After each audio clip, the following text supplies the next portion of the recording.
Darby, Montana is a natural wonderland with spectacular mountains and glistening rivers. It has just about everything. There's hunting, there's fishing, there's hiking. They have all kinds of outdoor activity that's available.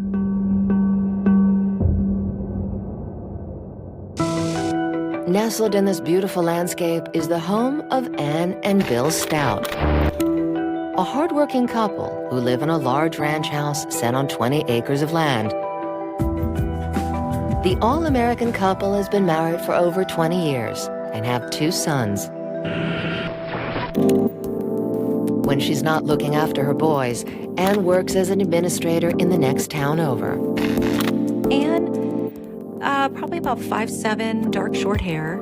She appeared to me to be a woman that just really committed to being a good mom and to raising those boys and a good wife. And her husband, Bill, is a third-generation sheetrocker. Bill's about 5'10", maybe 175, 180 pounds. He was a strong kid, so he really could handle these sheets of sheetrock when he was putting them up on walls, throwing them up on ceilings. Bill himself was interested in horseback riding, hunting, fishing, and he was teaching that to his sons. To their friends and neighbors, they seem like a close-knit family. Bill and Ann just seemed to have it all together. The whole Stout family, it exuded a real togetherness. But as is so often the case, looks can be deceiving. Beneath the happy facade, the couple has been carrying a heavy burden since tragedy struck their eldest son 5 years earlier. Ben committed suicide his freshman year in college, and that was really hard on Bill and Ann. I don't really remember that they talked about it that much, that, they were looking for reasons. I think it was just way too painful for them to really talk about. With the way things played out, we just questioned if that was the straw that maybe broke the camel's back. In the years following Ben's death, Bill and Ann have found different ways to deal with their intense grief. People grieve in very different ways. Sometimes women want to talk about the death of a child, and they want their partner to be there with them to help them through it. But the partner may be dealing with it in their own way, so it can create a lot of tension. Anguish plagues the couple's marriage and has eroded their feelings for one another.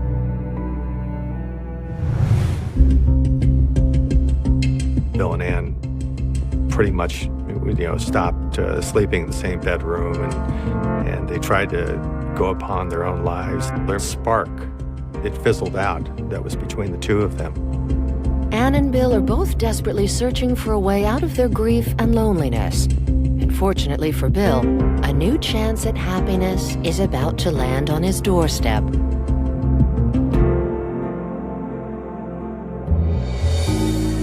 In early 2005, Bill receives an invitation to the wedding of an old high school friend in Arkansas.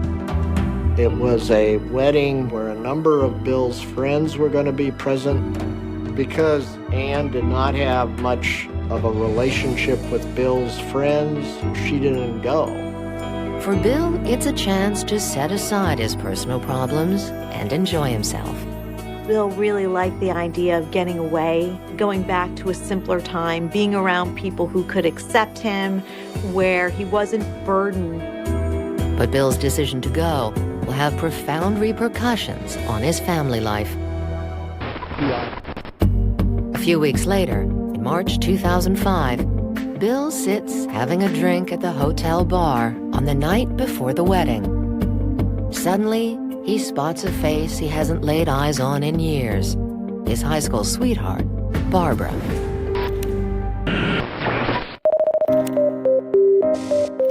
Hi. Hi.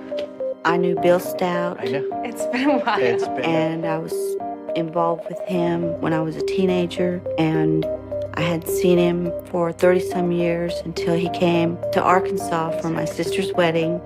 I personally didn't even know he was going to be there, but he just smiled, and it just kind of all come flooding back, It was very nice.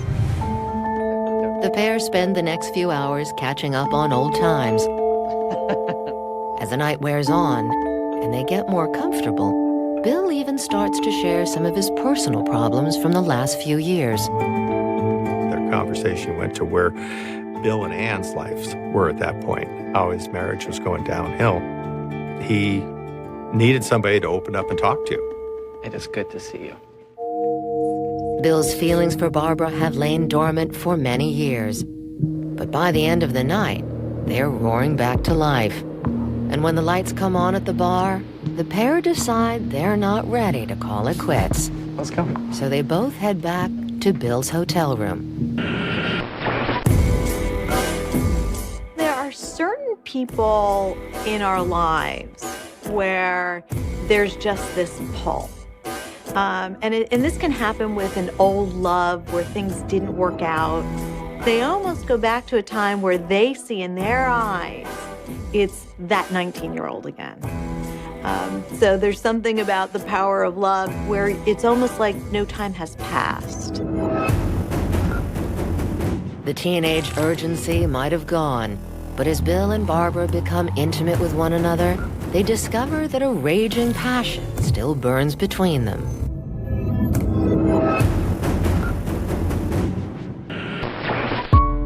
To have somebody really care about meeting his needs. He felt like a king. He felt like the focus. He felt like this is the way a true soulmate should be. The next day, Bill and Barbara attend her sister's wedding together. We sat next to each other and actually got up and danced. So we were like a new couple, but an old married couple at the same time. You know what I mean? And the former high school sweethearts reunion is noted by other guests. I recall seeing pictures of Bill and Barbara at the wedding, and they looked really happy. They looked like they were reconnecting. But could someone else at the reception be less enthused about the public show of affection? As the festivities come to a close, Bill and Barbara head back to the hotel room and pick up where they left off the previous night. And so we just came back and went to the room, and it was like we were familiar with each other.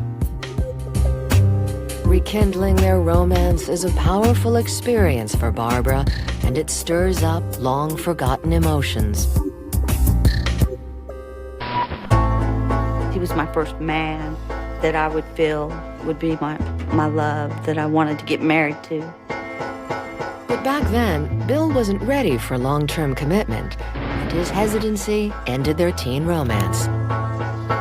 Started to have some problems. You start to lose some of that trust that he might not be able to follow through on what you want for your future. Bill broke Barbara's heart once before. But by the morning, he's convinced this second chance was meant to be. So as Barbara says goodbye, he assures her he won't let her down this time. We'd already sort of formulated our plan to keep him in touch by mail, email, cell phone, for me to move up to Montana. So I felt good about it, and I was still high on adrenaline. The impression that Barbara had, anyway, is that he was going to leave Ann and make a life with her. But the second time around, will things be any different? The next day, Bill leaves Arkansas and flies home to Montana.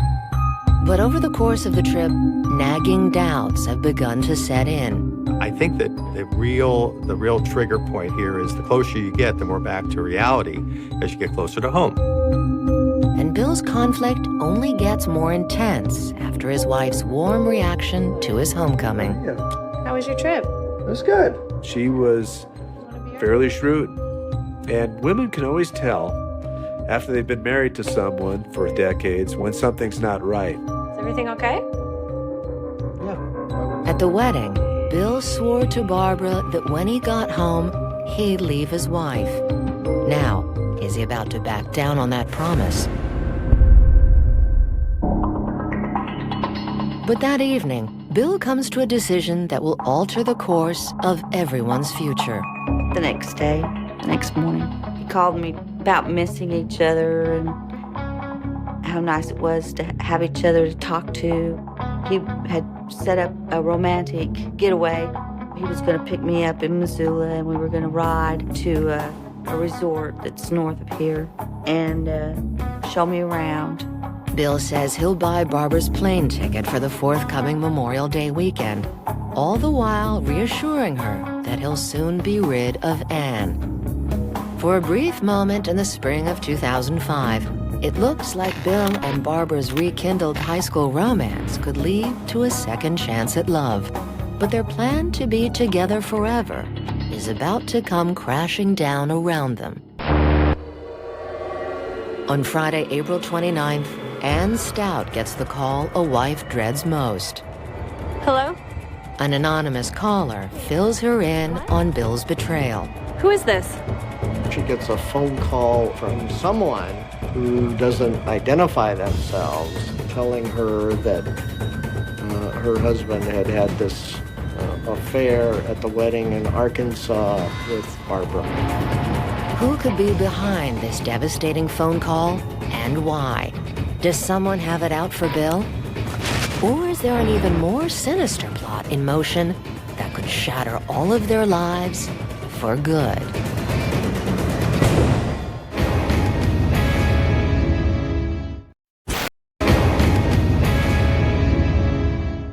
Bill Stout is cheating on Anne, his wife of 20 years, with an old high school flame named Barbara. It's like fantasy is mixed in with reality.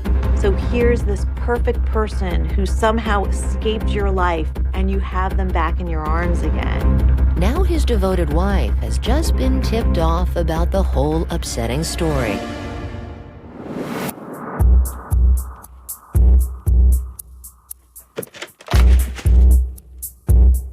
I just got a phone call. Somebody told me all about what happened at the wedding.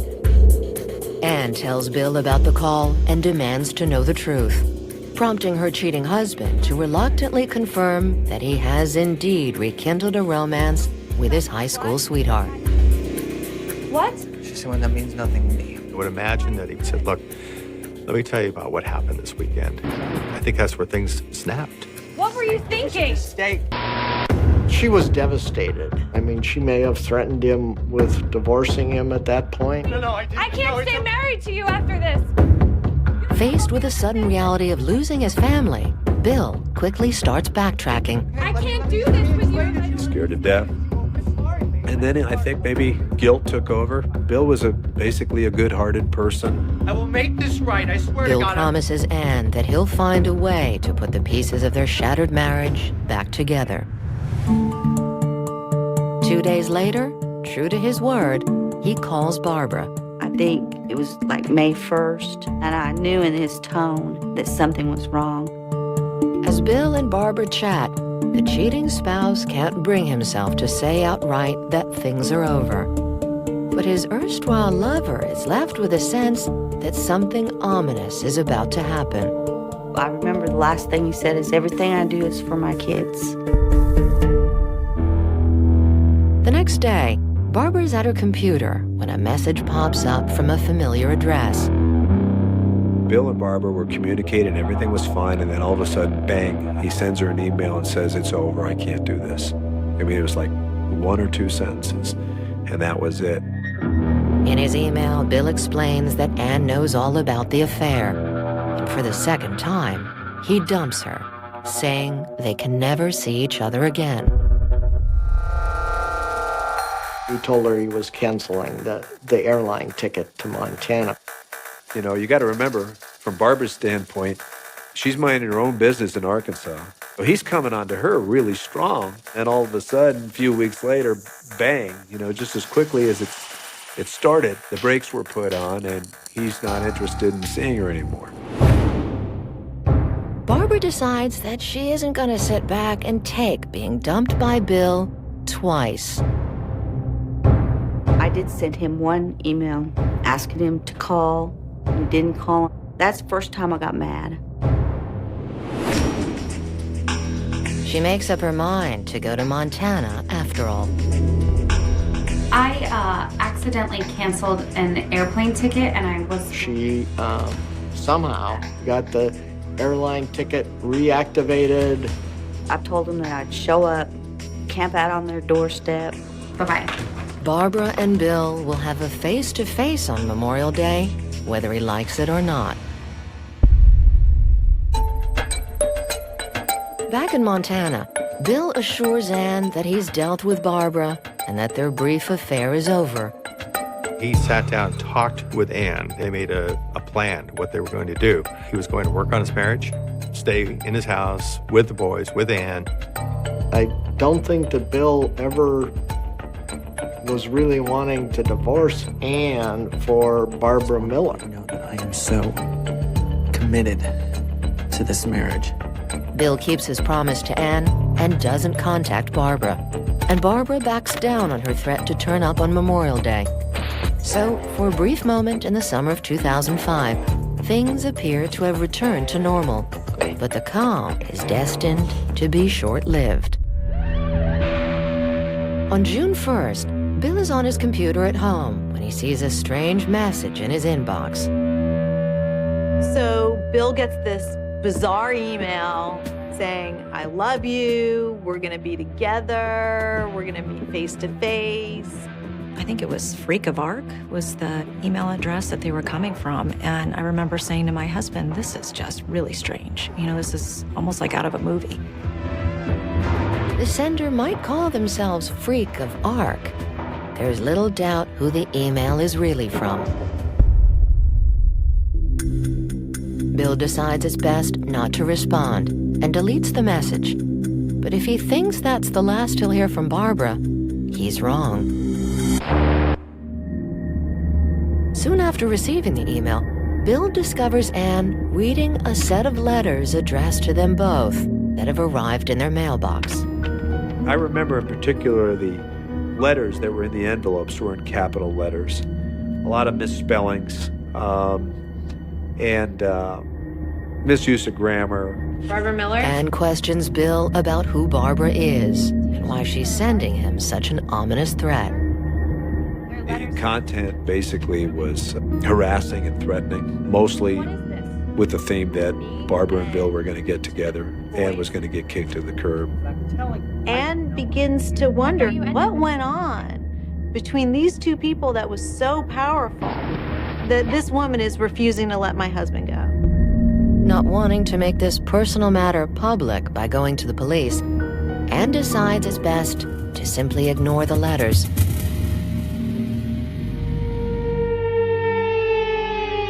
The married couple continues to go about their day-to-day life. But when Bill starts a new work project with a friend, he discovers the nightmare is only getting worse. Bill and I were meeting to go get started on a job together. And I said, hey, Bill, what's this stuff? I keep getting these emails. Can you tell me about this? And his face just turned white as a sheet. Bill looks through the familiar messages in horror. He said, oh, it's just this crazy woman in Arkansas. She's wacko and she's delusional.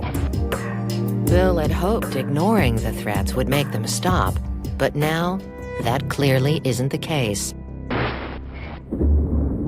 When Ann learns that friends know all about Bill's affair, she's mortified and furious. The idea of her husband kissing this other woman, touching this other woman, being held by this other woman kept going over and over and over in her mind's eye. And it was like he was cheating on her over and over and over again. For the rest of June, a dark cloud hangs over the Stout house as Ann broods on the consequences of her husband's actions. And before long, those feelings of despair will get much more intense. One day in early July, Bill is checking his email. It's been a month since the first threatening message from Barbara landed in his inbox. And now every time he logs on the computer, he's filled with dread.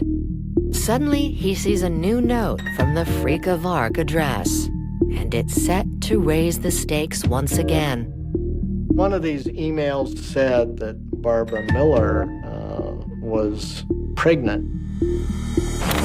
Barbara and Bill were going to have a new life, and they had a baby. And The email lays out a plan for Bill and Barbara's future together. She's going to join Bill, and they're going to live happily ever after and raise boys, and life will be beautiful. Bill's brief affair appears to have spawned a crazed stalker. And now that Barbara says there's a baby on the way, the stakes have gone through the roof. Bill and Ann's once tranquil married life is spinning out of control. And soon this tortured love triangle will explode in bloody murder.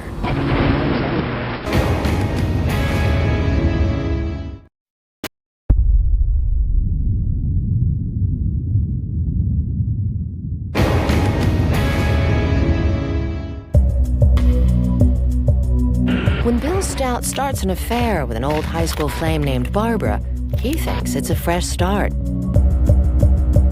There's that feeling of knowing, a knowingness. And that's what happened to Barbara and Bill at the wedding. This feeling of, I know you, I like you, I want you. But when threatening emails start landing in his inbox, he fears he has a stalker on his hands.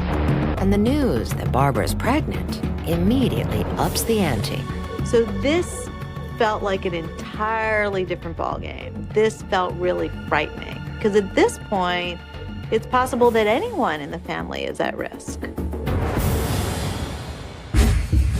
Fearful of the impact this could have on his already fragile marriage, Bill reluctantly sits down to discuss the situation with Ann. Hey. Hi. well, he couldn't really sweep it under the rug, but he wasn't real anxious to talk about it in some detail. He was very vague about it when he did talk about it. I got an email from Barbara. Ann appears to be distraught at the news, and Bill assumes the latest threat is dredging up painful memories of the affair. She says she's pregnant. She didn't have the affair, her husband did. So her husband brought this madness into her life, into their lives. She's really enraged. How unfair is this? The couple decides they must take action immediately, and as a clear sign to Barbara, they delete their email account. I'm tired of it. And by the end of August 2005, their ruse seems to have worked. They just stop. The emails, the letters, all of it seemed to have stopped.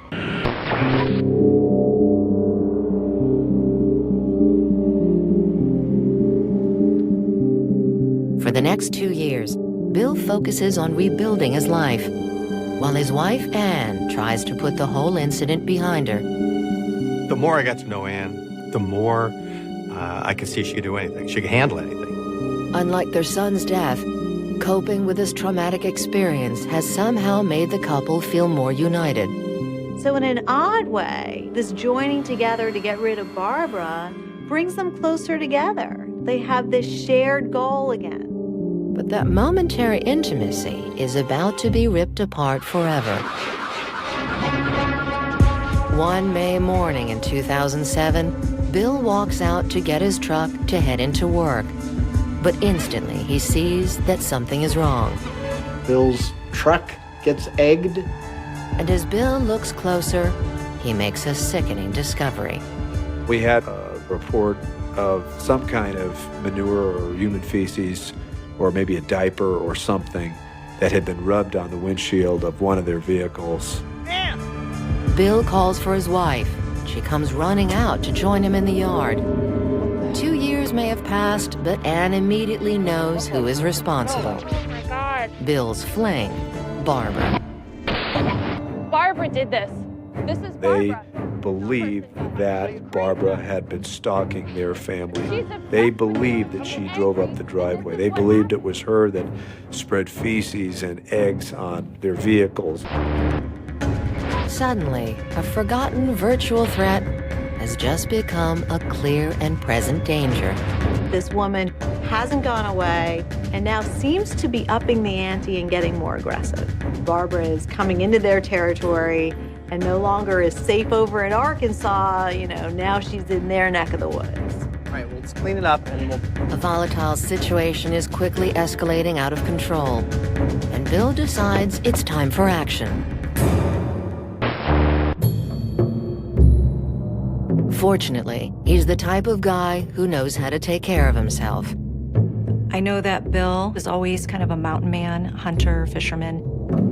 And like many outdoorsmen, he has a weapon close at hand. Bill had one handgun, a 9mm handgun. It was a semi-automatic. He keeps it locked away, but when he goes to the safe, the gun is gone. And so when that was missing, he immediately assumed that there was something wrong. He wasn't sure. He was afraid to drive down the road because of this woman. Now she's got his pistol. He wasn't sure which way his head was screwed on. What was going to be next in his life. He just did not know. On May 31st, 2007, a panic-stricken Bill heads to the Ravalli County Sheriff's Department to report the theft of his handgun. At first, he's certain Barbara is responsible. Barbara Miller? He was convinced that this Barbara was in town, and she was there. She was stalking him, and she wanted to ruin his life. But as police suggest filing an official report, Bill starts to second-guess himself. This poor guy, he wasn't even sleeping at night, I'm sure. And in a move that will have drastic repercussions, he confesses he can't be sure the gun was stolen, leaving police powerless to follow up on a stalking allegation about Barbara. 10 days pass after Bill's visit to the police, and there are no further signs of Barbara. But the gun is still missing. We really believe that the police needed to get after finding this woman and really tracking down what happened. Despite the danger looming around them, Bill and Ann try to get back to their regular routines. Bill came home about 7 or 8 o'clock that evening. She had made him some steak, some broccoli and potatoes. He had a beer. The two of them had dinner. Bill tells his wife that the next day he plans to take their horses out. Bill was stoked. He was real excited about going on this ride. They were going to go somewhere up the West Fork of the Bitterroot, up in the mountains on a trail. And at the end of the night, they both go to bed. But before long, the couple's newfound happiness will be replaced by a shocking tragedy. The next afternoon, Sunday, June 10th, 2007, police receive a phone call from a panicked woman. My name is Ann, and I just got home, and there's something wrong with my husband. There's blood, and his eyes are all bruised, and he's cold. Detectives from the Ravalli County Sheriff's Department respond to the call. When they arrive there, they find nobody in the house. The front door is open. They find a garage door that is cracked open. Detectives make their way inside and up to Ann and Bill's bedroom, only to find his bruised and bloodied body sprawled across the bed. It's like laying on his side. There was a lot of blood. It was on the bed, it was on the sheets, it was on the pillow. It seems all those ominous threats have been brutally acted upon. He had a gunshot wound to the left side of his head, just behind the temple. Bill Stout has been murdered in cold blood in his own bed. A savage killer is still at large and closer than anyone could imagine.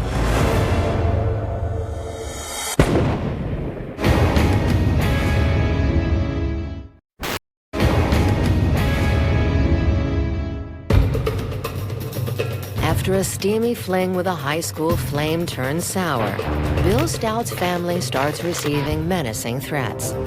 Now, Just as they suspect the stalker is close at hand, tragedy strikes. Bill has been found shot in his own bed. Police search the bedroom for any clues as to how Bill was killed, starting with a closer look at the entry wound. Which was on the left side, and then there was an exit wound, I believe on the right frontal area of his skull. And lying nearby, they find what caused the lethal injury. The only thing that was found eventually, in addition to the wound to Bill's skull, was a bullet and a pillow. It's collected as evidence and registered as coming from a 9mm handgun. Now police need the weapon from which it was fired. After the area was secured and searched, it was clear that there was no handgun. Detectives carefully comb the rest of the property, and in the garage, they make their first breakthrough. They found the gun in the backpack of Bill's motorcycle. Police also discover a latex glove concealed in a pile of laundry, which is later processed for DNA. With a murder weapon secured, investigators turn their attention to the person who discovered the body. Bill's grieving widow, Anne. Okay, Mrs. Stout, tell us from the beginning. I understand. Anne's story in a nutshell was that Bill had been out on his motorcycle. He came home about, 7 or 8 o'clock that evening. Anne tells officers that the night before Bill's body was found, the couple go to bed together as usual. She woke up in the morning. Bill was alive, and they had a conversation. And he wasn't feeling very well. Anne leaves Bill in bed and takes her son shopping. During the course of the day, Anne made 3 phone calls to Bill's cell phone. Was always getting his voicemail. Anne says she becomes concerned and rushes back home to check on her husband. Anne is yelling for Bill, gets no answer. Then when she goes to check on Bill, she makes the grisly discovery. Bill laying on his side in the bed. The bed is covered with blood. Almost 2 weeks before his death, Bill had told authorities about the threats the family had been receiving, and police now question Anne about them. Tell us about this Barbara Miller. So she tells them that this had all happened back in 2005 and that there then had been these emails. Of course, the first person that we immediately suspected was the woman who was scorned, the woman who'd been stalking him, sending emails, really trying to make his life miserable. The police know all about Barbara, but as no official report was ever filed against her, they hadn't contacted her. But now she's the prime suspect in a murder inquiry, and they waste no time tracking her down in Arkansas. One of the detectives made contact with law enforcement down there, advised them that there was a suspect named Barbara Miller. Detectives approach Barbara's house and prepare to face the person they believe is responsible for Bill's brutal slaying. I'm asleep when they come, and the marshal stood by the door, just real stern, like I'm gonna try to escape. We've been in contact with the Montana State Police. Police explain that Bill has been murdered and ask if she knew him. She does admit to the affair. Barbara confirms they once dated in high school and rekindled that romance at a wedding a few years ago. Detectives ask if she ever emailed Bill after they reconnected at the wedding. I did send him one email asking him to call.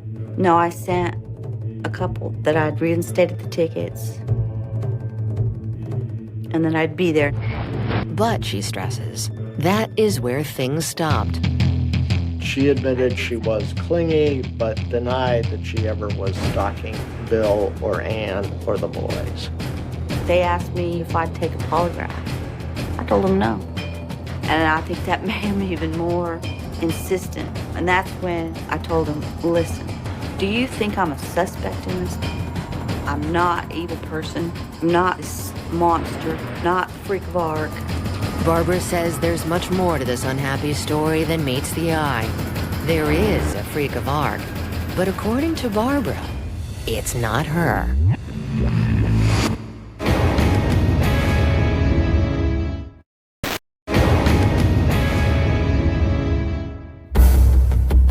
A passionate fling with an old high school sweetheart signals the beginning of the end for Bill Stout.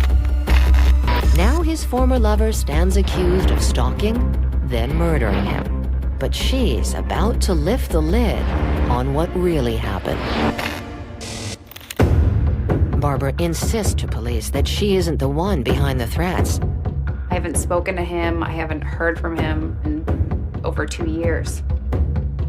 It was very important for Barbara Miller to be able to say, no, I did not send emails and rub feces and rub stale eggs and commit any acts of vandalism. I made one email or one call, and then I realized that I was the loser and I had been kicked to the curb.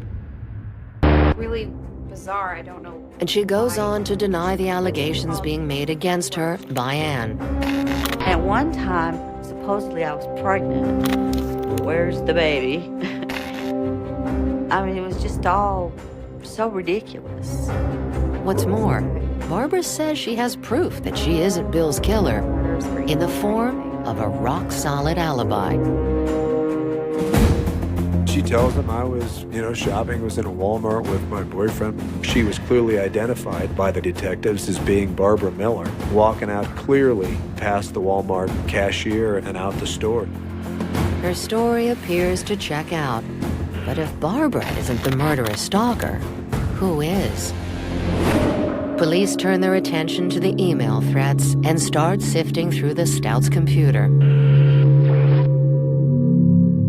I received the computers and was asked to examine them for the evidence relating to the emails.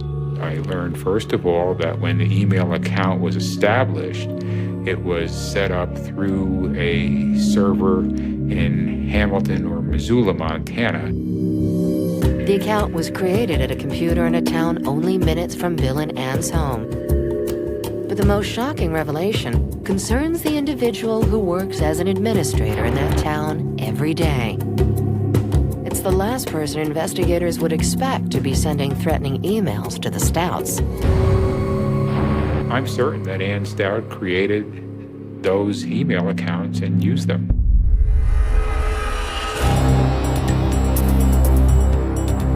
Certain things didn't look right, okay? Suddenly, police have a new suspect.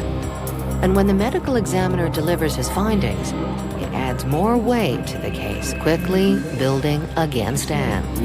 The autopsy of Bill showed that there was steak and broccoli still in his stomach.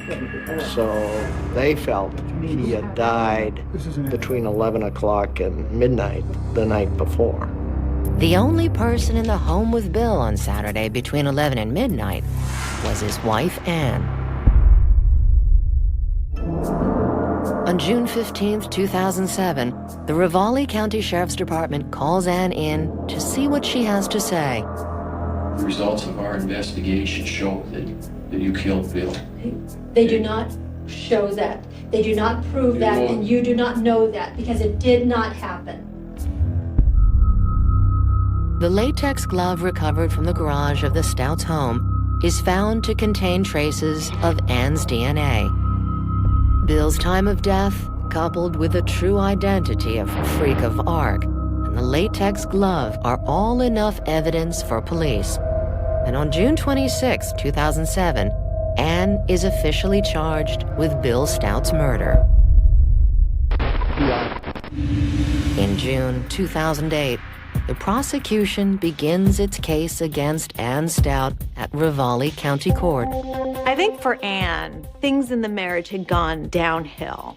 So you have the suicide of her son, which she probably refused to take responsibility for, and on some level might have blamed her husband. After the wedding, Ann suspects Bill of being unfaithful. She devises an elaborate plan to discover the truth, starting by fabricating the anonymous phone call which supposedly tips her off. Who is this? Once Bill cracks and confesses to cheating with Barbara, Anne is armed with the knowledge she needs to plot her revenge. Not only did Anne want Bill dead, she tortured him before he died. So it wasn't enough to kill him. It was a diabolical plan where she made him pay and frightened him. Anne scares her husband into thinking that it's Barbara who is stalking him. There's absolutely no evidence that Barbara had ever been in Montana. I don't think the jury ever doubted Barbara's story. Once she has carefully set the stage for the mistress to take the fall, she goes on to orchestrate his murder. Sometime after 10 o'clock, he retires and he passes out. And Bill's scheming wife seizes the chance to exact revenge on her cheating spouse. Anne takes the handgun, and the evidence pretty much left the jury with the conclusion that she pulled the trigger and fired off a 9mm handgun into the left rear side of his skull. Anne leaves Bill's bloody corpse undisturbed, and the next morning, after her shopping trip, she raises the alarm. Anne is found guilty of deliberate homicide. And it leaves people connected to the case reflecting on how a tragic chain of events could easily have been avoided. Why didn't he just call her on the phone? Why didn't he just put Anne in the room with him and say, all right, Anne, now look, I'm going to call Barbara and I'm going to end this, okay? Anne's jealous fury drove her to destroy the life of her husband and the father of her children. For the many people who loved Bill, it's an unbearable tragedy. It was sad for me because he was such a wonderful person. It was a twisted plot that I got caught up in, and I'm very sorry for my part in it.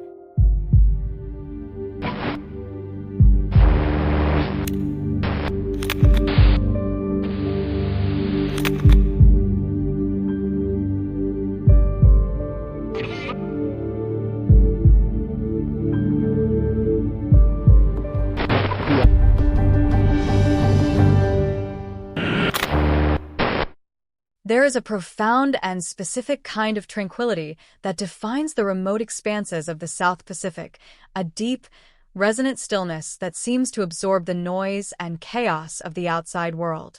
American Samoa, a lush and mountainous territory, exists far from the sprawling concrete jungles and the relentless, echoing sirens of mainland American cities. Here, life operates on a different frequency. The air is heavy with the scent of saltwater and tropical flora, and the societal structure is tightly woven through generations of familial bonds and deep-rooted cultural respect. In this isolated haven, the concept of violent, sudden crime, the kind that shatters communities and leaves permanent, visible scars on the collective psyche, feels largely abstract, almost alien. It is a place where disputes are traditionally settled through community structures, where the presence of law enforcement has historically been a symbol of guidance and civic order rather than a militarized force bracing for imminent combat. For decades, the officers who patrolled these roads and guarded these institutions did so without the heavy, metallic weight of a firearm resting on their hips.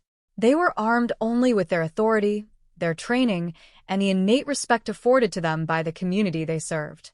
It was a profound statement of trust between the government and the people, a belief that the ultimate deterrent to violence was not the threat of reciprocal violence, but the sheer, unyielding weight of the law itself. The High Court of American Samoa, situated in the historic village of Fagatogo, stands as the ultimate physical manifestation of this legal authority. It is the geographic and philosophical center of justice for the territory, a building designed to project stability, reason, and impenetrable safety. The court is a sanctuary where the messy, chaotic disputes of human existence are brought to be untangled, weighed, and resolved through procedure and evidence. Citizens arrive at the steps of the High Court seeking resolution, expecting that whatever anger or volatility exists outside its walls will be subdued by the solemnity of the judicial process. On any given day, the immediate perimeter of the courthouse is a place of quiet anticipation, a transitional space where defendants, victims, families, and officers of the court cross paths. The officers assigned to protect this perimeter, such as Detective Lieutenant Lucilla Brown, are the human shields of this institution. They stand as the visible barrier between the order of the court and the unpredictability of the public. Yet, on the morning of July 22, 2010, the very foundation of the sanctuary and the foundational trust that allowed officers like Detective Brown to stand their posts unarmed was entirely shattered in a matter of seconds. To understand the sheer, catastrophic impact of what occurred that day, one must fully grasp the vulnerability of the men standing guard. Detective Lieutenant Lucilla Brown was a seasoned veteran of the force, a man whose presence commanded respect. On this particular Thursday, he was carrying out a fundamental duty, providing security detail outside the High Court. His uniform represented the absolute authority of the American Samoan government. But beneath that uniform, he was a man completely unprotected against lethal force. The law of the territory explicitly prohibited standard patrol officers from carrying firearms. The prevailing wisdom was that introducing guns into the daily interactions between police and citizens would unnecessarily escalate tensions, that the island's historically low rates of gun violence rendered such measures obsolete. Detective Brown stood his post with the quiet dignity of a man who believed in the protective aura of his badge. He was there to ensure that the proceedings within the courthouse could unfold without disruption, to guide foot traffic, to mediate any minor disturbances, and to maintain the solemn atmosphere required by the judiciary. He was not preparing for war. He was not bracing for an ambush. He was simply doing his job in a place that had, for generations, been considered fundamentally safe.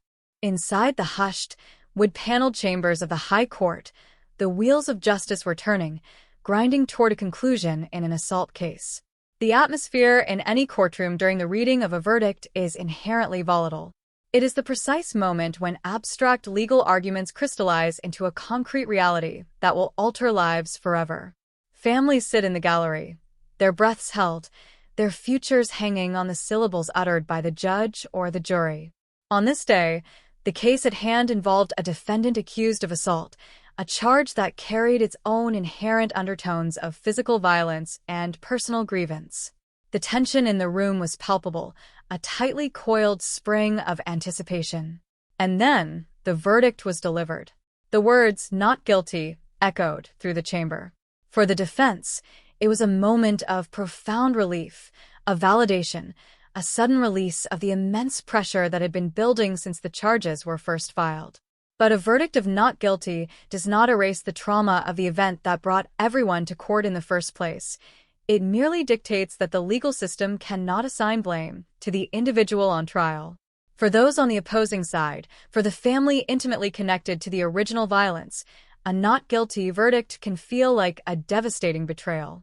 It can feel as though the system has failed, as though the pain has been ignored, and as though the scales of justice have been fundamentally tipped in the wrong direction. As the proceedings concluded, the heavy wooden doors of the High Court swung open, and the emotional energy that had been contained within the courtroom began to spill out into the humid air of Fagatogo. People began to exit, stepping out of the air-conditioned solemnity and back into the harsh light of reality. Among those moving through the perimeter was Siamo Jr., a relative of the family deeply intertwined with the assault case that had just concluded. The data does not tell us the exact expression on his face, nor does it map the precise, terrifying calculus that was occurring in his mind as he walked away from the courtroom. What the facts do tell us is that the verdict had ignited something irreversible within him. The legal resolution of the conflict had not brought peace. Instead, it had acted as a catalyst for a sudden, unspeakable escalation of violence. Siamo did not walk away to process the verdict in the quiet of his home. He did not seek counsel. He carried with him a lethal intention, a direct challenge to the very institution that had just issued the ruling. Detective Lieutenant Lucilla Brown was standing outside, maintaining his post, observing the flow of people exiting the building. He was a sentinel in a place that had never truly required a sentinel to lay down his life. He was assessing the crowd, perhaps noting the tension, perhaps simply watching the routine dispersal of court attendees. He had no way of knowing that the rules of engagement on his island had just been unilaterally rewritten. As Siamo Jr. approached the area where Detective Brown was stationed, the gap between the peace of the island and the violence of a mainland nightmare rapidly closed. There was no extensive standoff. There was no negotiation. There was only the sudden, jarring motion of Siamo withdrawing a handgun, a weapon that, by all the unwritten laws of the territory's peaceful history, should not have been there. The sequence of events that followed unfolded in a terrifying, accelerated blur, forever altering the history of American Samoa. Siamo closed the distance, raising the weapon. The sight of a firearm drawn in the shadow of the high court was a visual paradox, an anomaly so severe that the human brain would struggle to immediately process it. For Detective Brown, an unarmed man dedicated to the law, the realization of the threat must have been instantaneous and devastating. There was no cover to be taken, no weapon to draw in return, no means of equalizing the terrifying imbalance of power. Siamo fired. He fired multiple shots at close range, the percussive, deafening crack of the handgun shattering the tropical stillness, echoing off the walls of the courthouse and rolling through the village of Fagatogo.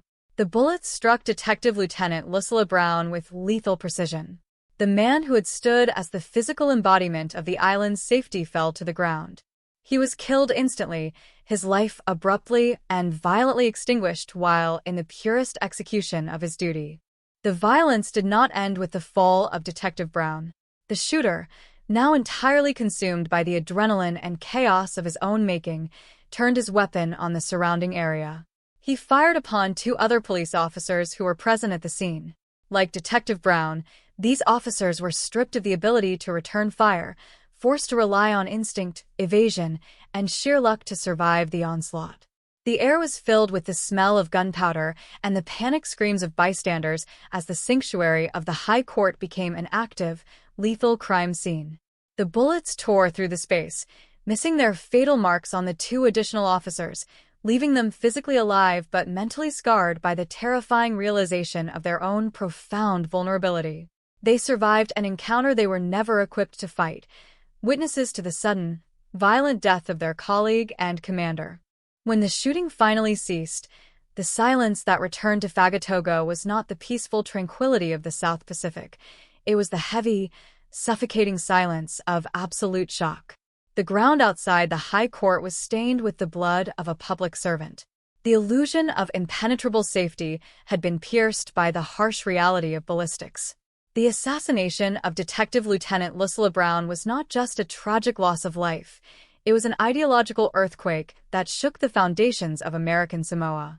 The news of a police officer, stripped of the ability to defend himself, gunned down in broad daylight outside the highest court in the land, sent shockwaves through the community and all the way to the halls of the territorial legislature. It forced a deeply uncomfortable reckoning with the modern world.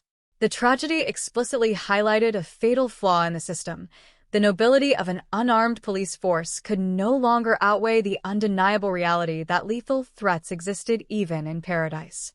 This singular, horrific event would become the undeniable catalyst for a complete overhaul of law enforcement protocols in the territory, ultimately forcing the government to arm its officers, fundamentally changing the relationship between the police and the public. It would launch a relentless pursuit of justice against Siamo Jr., a legal battle wherein the government would initially seek the ultimate, irreversible penalty of death, before finally securing a sentence of life imprisonment without the possibility of parole in 2016. But before the gavels fell again, before the laws were rewritten and the holsters were distributed, there was only the immediate, agonizing reality of the scene in Fagatogo. A dedicated detective lay dead, a family was fractured, a police department was traumatized, and a remote island territory was forced to mourn the definitive, violent end of its innocence. The geographical and cultural isolation of American Samoa is the fundamental element required to fully comprehend the environment in which Detective Lieutenant Lucilla Brown operated and, ultimately, where he lost his life. Far removed from the sprawling, interconnected metropolises of the mainland United States, this South Pacific territory exists as a concentrated microcosm of humanity. The main island of Tutuila is characterized by steep, dramatic volcanic ridges that aggressively push the population toward the narrow coastal fringes. The village of Fagatogo, the seat of the territorial government and the location of the High Court, is nestled tightly against the harbor, shadowed by these imposing green mountains. This physical confinement fosters a profound social intimacy. In a population so small and geographically restricted, the concept of a stranger is practically non-existent. Everyone is connected by intricate, overlapping webs of genealogy, marriage, and village affiliation. This extreme proximity creates an environment where actions are highly visible and social accountability is intensely personal. For generations, this interconnectedness served as a natural deterrent to extreme violence, wrapping the island in a protective blanket of communal oversight where the anonymity required for cold, calculated crime was impossible to achieve. At the very core of this societal structure lies the Samoan way of life, a deeply entrenched cultural system that governs nearly every aspect of social interaction. This traditional framework is anchored by the village chiefs, who hold immense, generational authority over their extended familial networks and respective villages. Before the establishment of the American legal system, and continuously alongside it, these chiefs acted as the primary arbiters of justice. When conflicts arose, whether over land disputes, personal insults, or physical altercations, they were traditionally addressed through communal mediation. The goal was rarely pure punitive retribution. Rather, the objective was restorative justice, a process designed to repair the social fabric, extract formal apologies, and mandate restitution to prevent further fracturing of the community. This cultural bedrock places a monumental emphasis on respect, familial honor, and the maintenance of harmony. It relies heavily on the profound, collective fear of bringing lasting shame to one's lineage. Because this internal regulatory mechanism was so incredibly potent, the territory historically functioned with a surprisingly low reliance on militarized law enforcement. The police were generally viewed not as an intimidating force of absolute authority, but as a supplementary layer of mediation, tasked with handling the friction of modern administration while deferring to cultural norms whenever possible. To wear the uniform of the Department of Public Safety in American Samoa was to accept a profoundly unique and delicate mandate. Officers were entirely embedded within the community they patrolled. They were the uncles, cousins, brothers, and former classmates of the individuals they interacted with on a daily basis. This deep familiarity fundamentally altered the mechanics of policing. When an officer responded to a call, they were rarely walking into an unknown void facing faceless antagonists. They were engaging with people whose family histories they knew intimate details about, whose parents they respected, and whose specific place in the social hierarchy was clearly established. Consequently, the primary and most effective tool for law enforcement was never physical coercion, but verbal negotiation and cultural leverage. An officer had to rely extensively on their personal standing in the community, their innate interpersonal skills, and their ability to invoke cultural respect to successfully de-escalate volatile encounters. They functioned as uniformed diplomats, constantly navigating the highly sensitive intersection between rigid statutory law and fluid tribal custom, requiring an emotional intelligence that far exceeded standard tactical training. It was this exact philosophy of policing by consent and cultural respect that underpinned the territory's deeply ingrained, yet ultimately fatal, policy regarding firearms. For decades, the law explicitly prohibited standard patrol officers and detectives from carrying weapons during their routine duties. The rationale behind this unarmed protocol was anchored in a powerful, optimistic belief that introducing lethal weapons into daily police interactions would actively shatter the delicate peace of the island.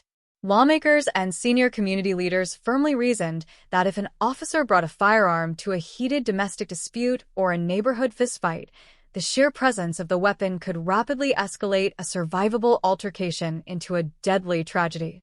The prevailing sentiment across the territory was that the traditional way of life provided a sufficient, enduring deterrent against the kind of catastrophic gun violence that regularly plagued the mainland. The badge itself, backed by the collective moral weight and respect of the community, was deemed entirely sufficient for protection. This deeply noble view of human nature placed an extraordinary, invisible burden on the officers. It demanded that they step into unpredictable and potentially violent situations armed with nothing but their voices, their physical presence, and the hopeful assumption that traditional respect would magically override sudden, violent rage. Detective Lieutenant Lucilla Brown was a man who profoundly embodied the absolute best of this unarmed, community-focused tradition. Attaining the rank of detective lieutenant within this specific department required years of relentless dedication, a sharply analytical mind for investigations, and a long, proven history of navigating extreme pressure with absolute calm. In the unique context of American Samoa, his rank also signified an unparalleled mastery of human psychology and intricate community dynamics. Brown was a deeply respected veteran, a permanent fixture within the department who had spent decades learning how to read the subtle, invisible currents of the island. He understood the people he served on a molecular level. He knew precisely how to read the shifting mood of a gathered crowd, how to quickly identify the primary instigators in a conflict, and how to project a calm, unyielding authority that could rapidly cool boiling tempers. His high rank commanded instant respect, not just from the junior officers who looked up to him, but from the wider community that knew his reputation. He was a lawman who had successfully built his entire career on the foundational premise that true authority stems from mutual respect, not the threat of lethal coercion. He had undoubtedly faced countless dangerous, physically threatening situations throughout his long tenure, relying entirely on his sharp wits, his undeniable physical courage, and his deep, empathetic understanding of his people to resolve conflicts without ever needing to draw a weapon. He was the living, breathing proof that the island's optimistic approach to law enforcement could function beautifully, right up until the exact, devastating moment it catastrophically failed him. The High Court building situated in Fagatogo, where Detective Brown was meticulously carrying out his duties on that fateful July morning, perfectly represents the physical manifestation of the territory's complex dual identity. It is a stately, imposing concrete structure that aggressively projects the solemnity, weight, and architectural language of the United States federal judicial system, yet it sits utterly surrounded by the lush, humid, tropical reality of Polynesia. The court serves as the ultimate, final arena for dispute resolution when the traditional village methods fail to find peace, or when the sheer severity of a crime demands absolute statutory intervention. It is a place where intense, life-altering emotions are constantly simmering just beneath the surface of the legal proceedings. People arrive at the High Court fighting desperately for their freedom, their financial livelihoods, or seeking retribution for deep, personal wrongs. The atmosphere within its heavy wooden doors is inherently charged with anxiety and consequence. The wide steps leading up to the courthouse act as a critical transitional zone, a literal boundary line between the highly structured, procedural world of the American courtroom and the unstructured, emotionally raw reality of the village outside. It was exactly here, directly on this boundary line, that Detective Brown was assigned to stand his post. He was the designated gatekeeper, tasked with the heavy responsibility of ensuring that the emotional volatility generated inside the building did not spill over into physical chaos on the outside. Assessing the specific nature of his assignment on that particular Thursday illuminates the quiet, everyday heroism of his routine. Providing immediate security outside a courthouse during a highly contentious and emotionally fraught assault trial is an exercise in absolute, sustained vigilance. A trial that centers around violent assault inherently involves multiple families harboring deep-seated resentments, anger, and raw, unhealed emotional wounds. As a highly experienced and observant detective, Brown would have been acutely, painfully aware of the dark undercurrents of tension flowing through the individuals passing by his post. He would have known the families involved in the trial, understood the complex history of their specific conflict, and recognized the high potential for secondary, retaliatory altercations occurring right on the courthouse steps. Yet, he stood his ground in the suffocating tropical heat without the ultimate means of self-defense. He wore his crisp uniform, carrying the heavy, invisible weight of the law, projecting an unwavering aura of control, stability, and peace. His upright posture, his steady gaze, and his sheer, commanding physical presence were the only true barricades standing between civil order and sudden, violent chaos. He was performing a daily high-wire act completely without a safety net, relying entirely on the fragile assumption that the solemn sanctity of the courthouse and the ingrained cultural respect for his silver badge would act as an impenetrable, invisible shield against absolute, murderous malice. When we look closely at the professional and personal portrait of Detective Lieutenant Lucilla Brown, we see a man deeply and fundamentally committed to a philosophy of peaceful resolution that was ultimately brutally exploited by sudden, unhinged violence. He was never trained to be a soldier preparing for a sudden battlefield engagement. He was a dedicated public servant executing a highly localized, compassionate vision of justice. His severe physical vulnerability was not a tactical oversight on his part, but a legally mandated condition of his employment, a condition born directly from a beautiful but ultimately fatally flawed societal belief in the universal power of cultural respect. Every single day that he put on his uniform, adjusted his badge, and stepped out into the bright, relentless sun of Fagatogo, he was making a silent, brave wager with his own life. He was continually betting that the deep, historical bonds of his community were significantly stronger than any individual impulse for violence. For many years, he consistently won that quiet wager. He built a highly respected career, provided a stable life for his family, and maintained the peace of his island in a manner that deeply honored his heritage. He was a faithful guardian who completely trusted the people he was assigned to guard.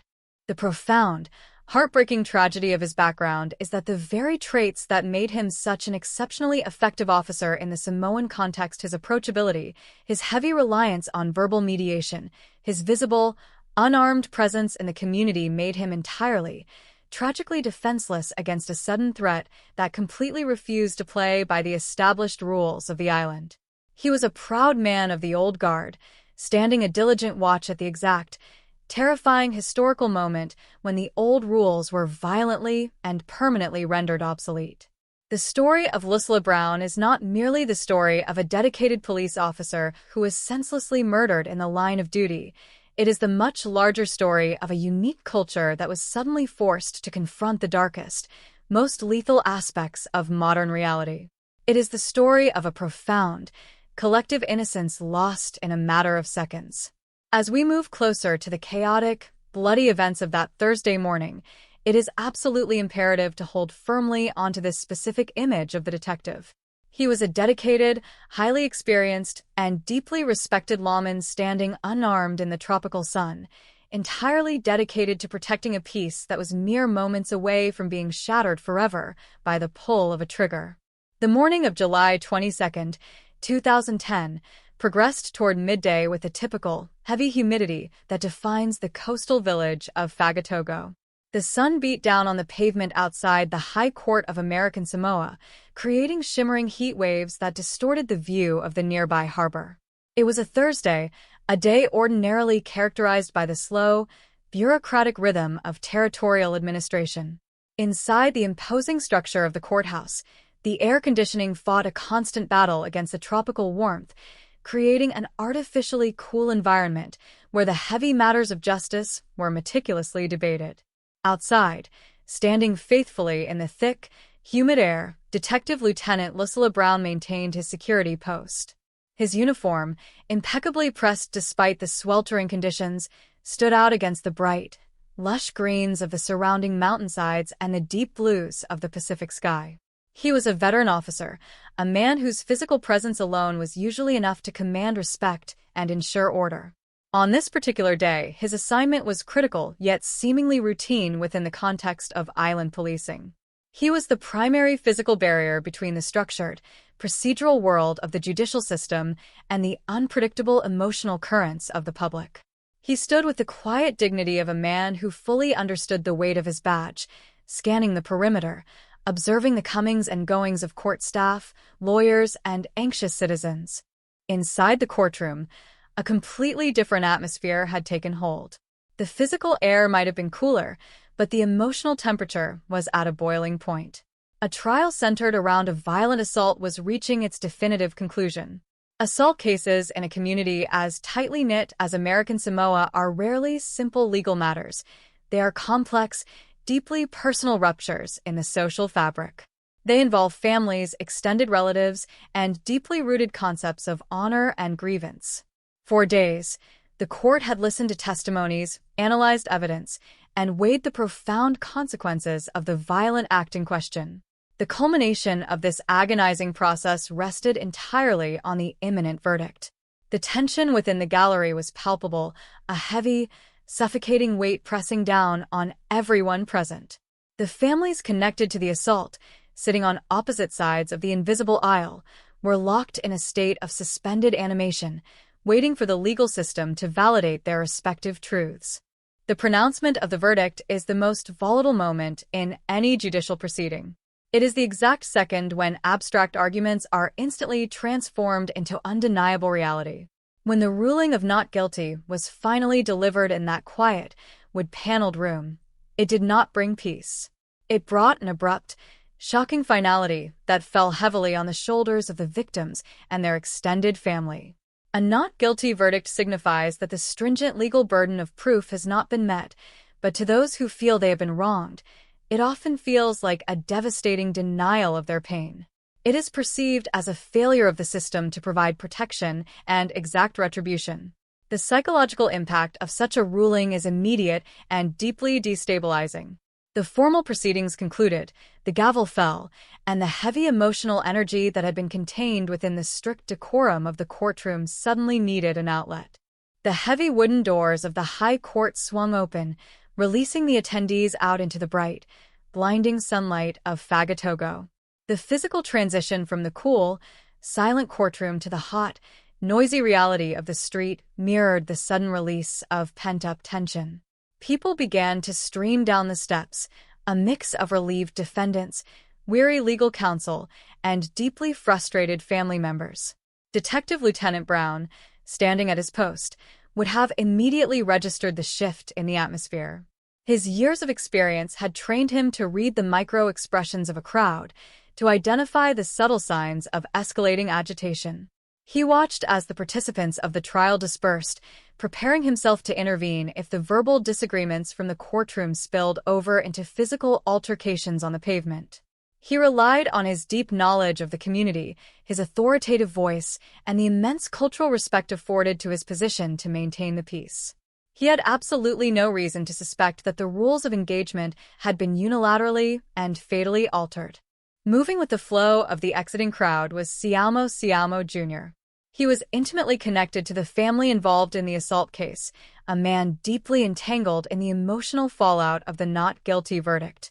The precise thoughts running through his mind as he descended the courthouse steps remain locked away in history, but his subsequent actions paint a terrifyingly clear picture of his intent.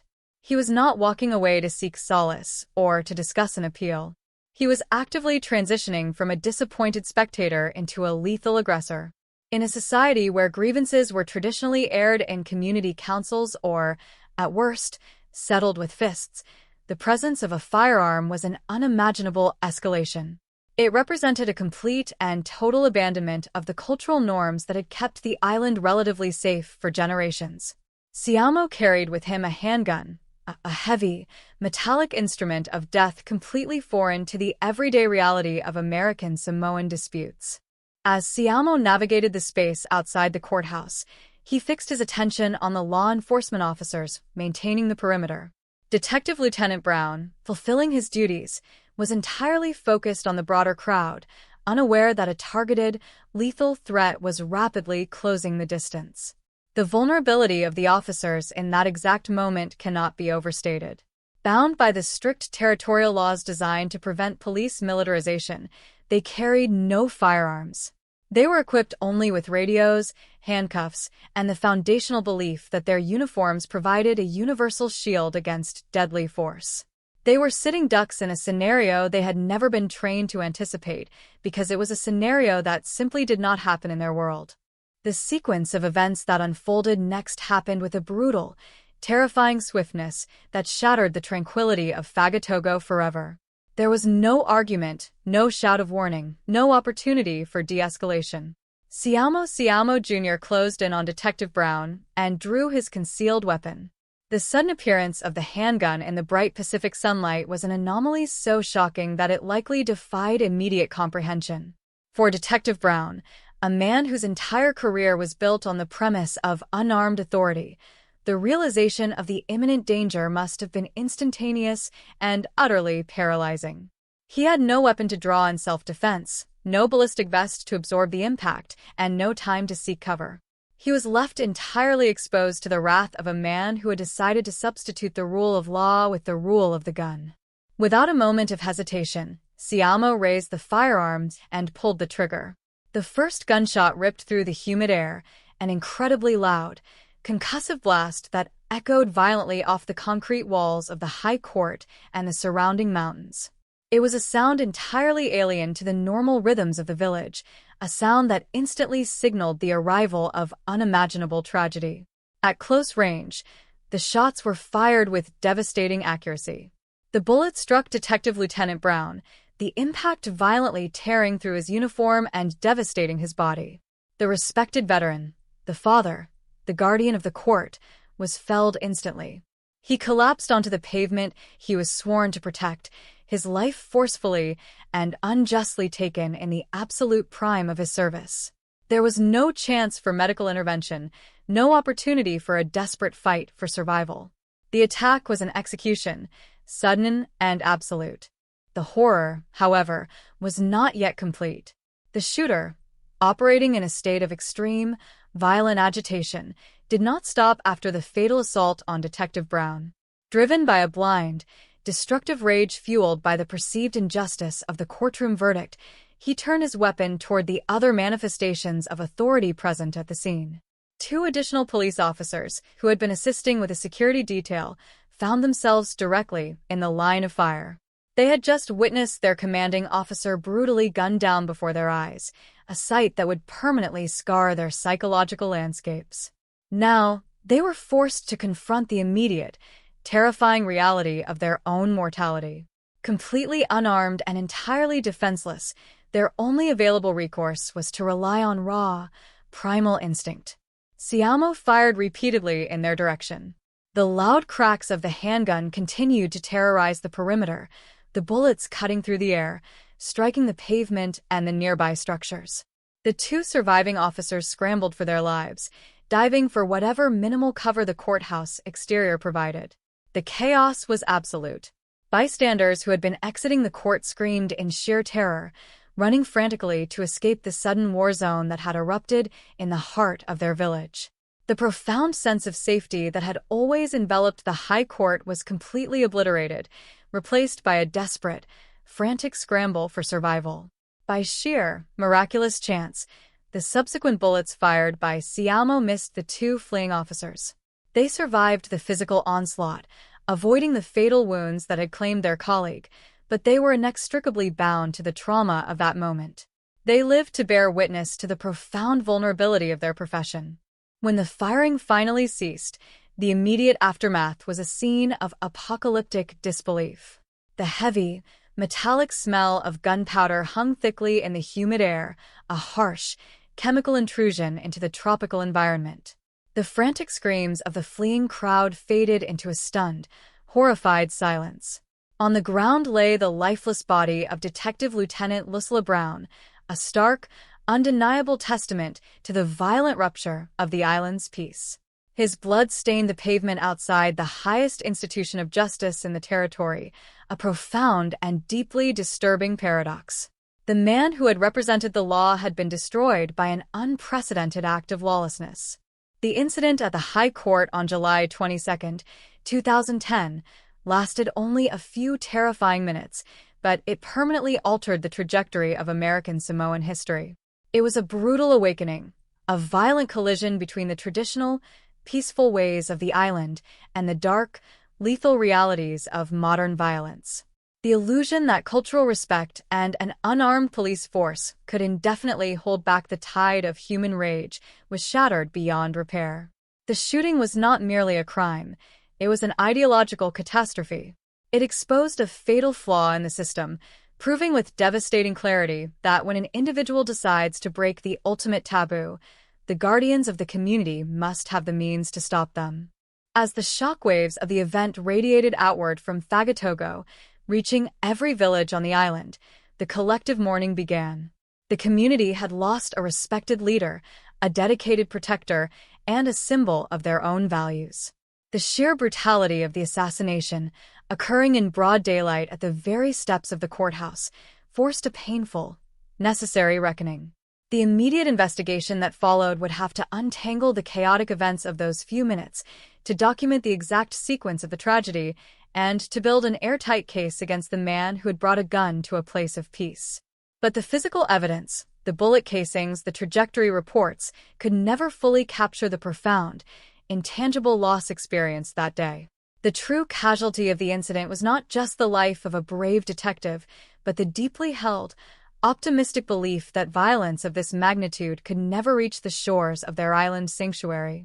The innocence of American Samoa was left bleeding on the courthouse steps, completely transforming the fundamental nature of law enforcement in the territory for all the years to follow. The immediate aftermath of the shooting at the High Court of American Samoa was defined by a frantic, high-stakes shift from a scene of horrific violence to an urgent, methodical investigation. The silence that had descended upon Fagatogo following the final gunshot was rapidly replaced by the chaotic, urgent activity of law enforcement professionals who were suddenly forced to navigate a landscape they had previously only encountered in nightmares. Detective Lieutenant Lucilla Brown lay motionless on the pavement, and the two surviving officers, still reeling from the visceral shock of the assault, were immediately transitioned from victims of an attempted execution into the primary witnesses of a massive, unprecedented homicide investigation. The Territorial Police, a department that had historically prided itself on community mediation and preventive patrol, was suddenly confronted with a crime of such magnitude and brazen brutality that it demanded an immediate, sophisticated response that their existing operational framework was hardly designed to handle. The initial phase of the investigation was an exercise in extreme, disciplined tension. Every piece of evidence, the empty shell casings, the bullet trajectories, the physical orientation of the shooter, had to be documented with painstaking precision. For the detectives tasked with this investigation, the emotional toll was immense.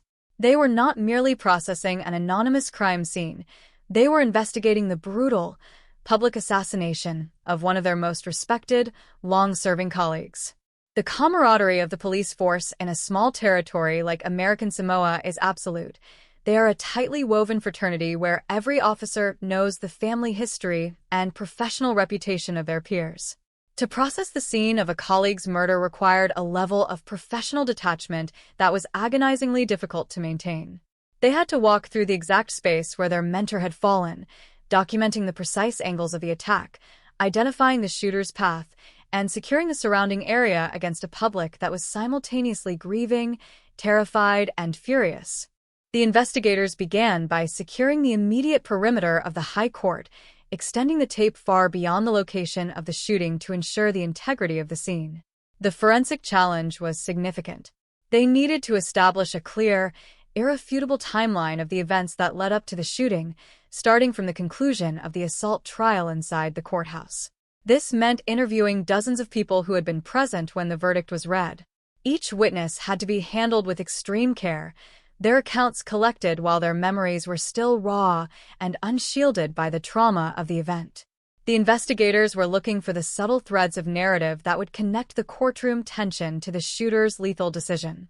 They needed to reconstruct the exact movements of Siamo Jr. before, during, and after the attack. Where had he obtained the firearm?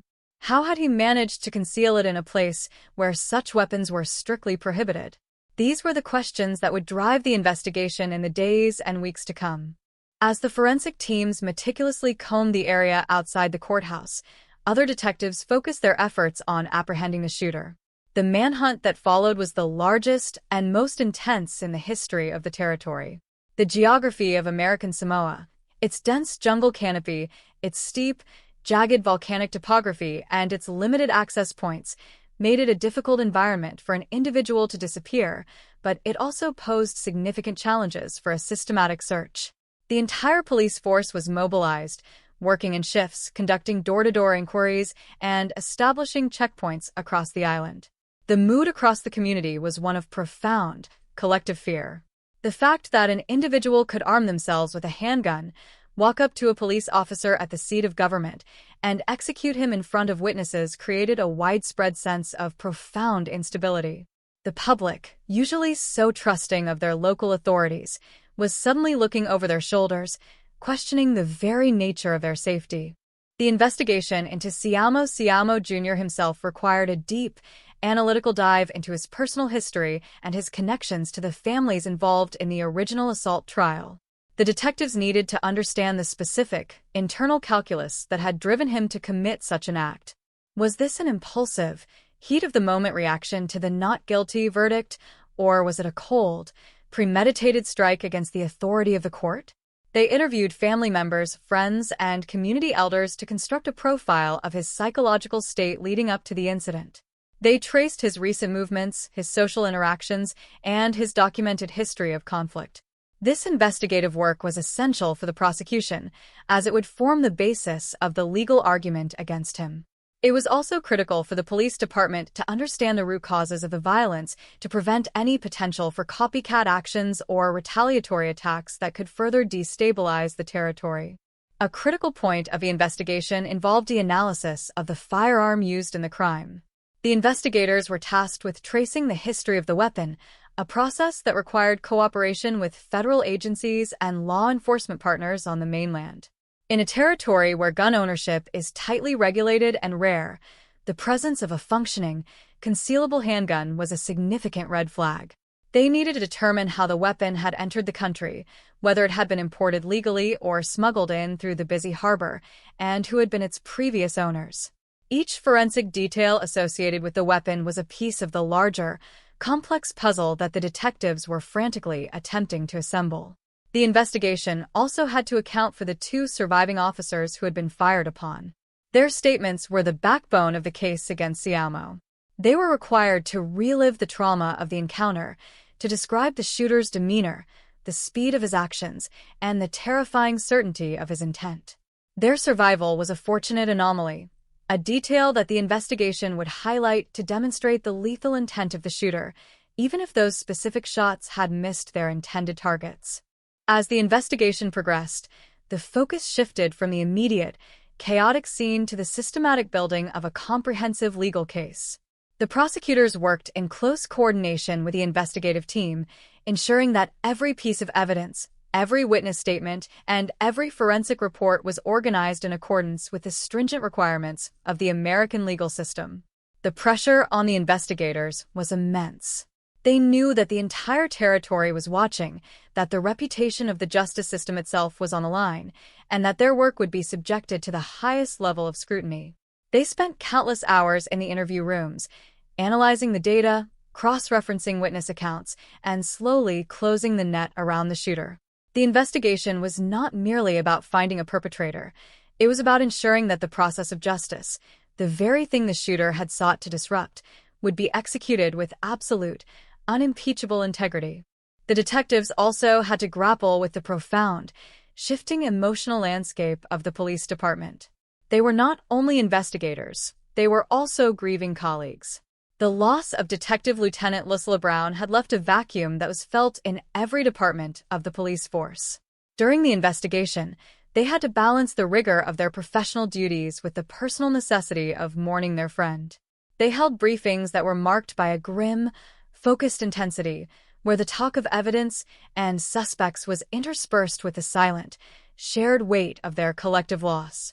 They were a department that was effectively grieving in the open, forced to perform their most difficult tasks while their hearts were still breaking.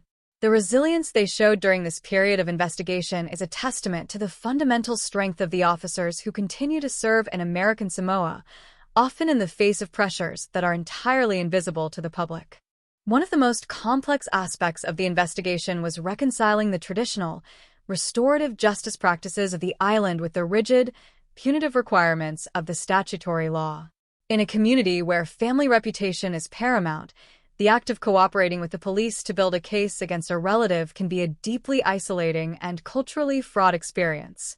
The detectives had to navigate these complex social dynamics with extreme sensitivity, knowing that their work would have lasting effects on the relationships between the involved families and the broader community.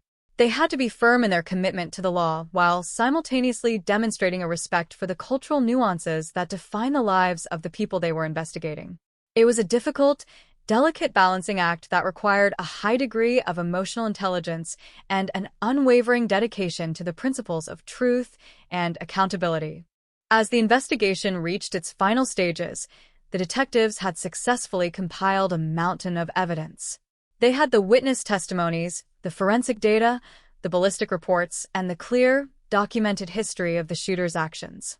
They had successfully navigated the legal and cultural complexities of the territory, building a case that was strong, compelling, and ready for the courtroom. They had effectively identified the shooter, documented his lethal intent, and established a sequence of events that left no room for doubt. The work was complete, but the impact of the investigation would resonate for years. It had forced the department to reconsider its own internal procedures, its training, and its equipment. It had fundamentally changed the way the police engaged with the public and how they approached their security duties at the High Court.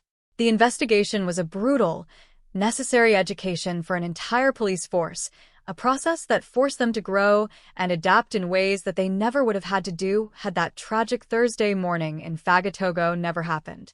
The detectives, through their diligent and professional response to an unimaginable tragedy, had fulfilled their duty to Detective Lieutenant Lucilla Brown and to the people of American Samoa.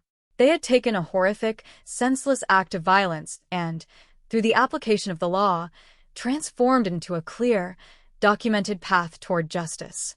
They had honored the memory of their colleague by ensuring that his death would not go unanswered, that the individual responsible for it would be held fully accountable, and that the rule of law, which Lucilla Brown had dedicated his life to protecting, would ultimately prevail.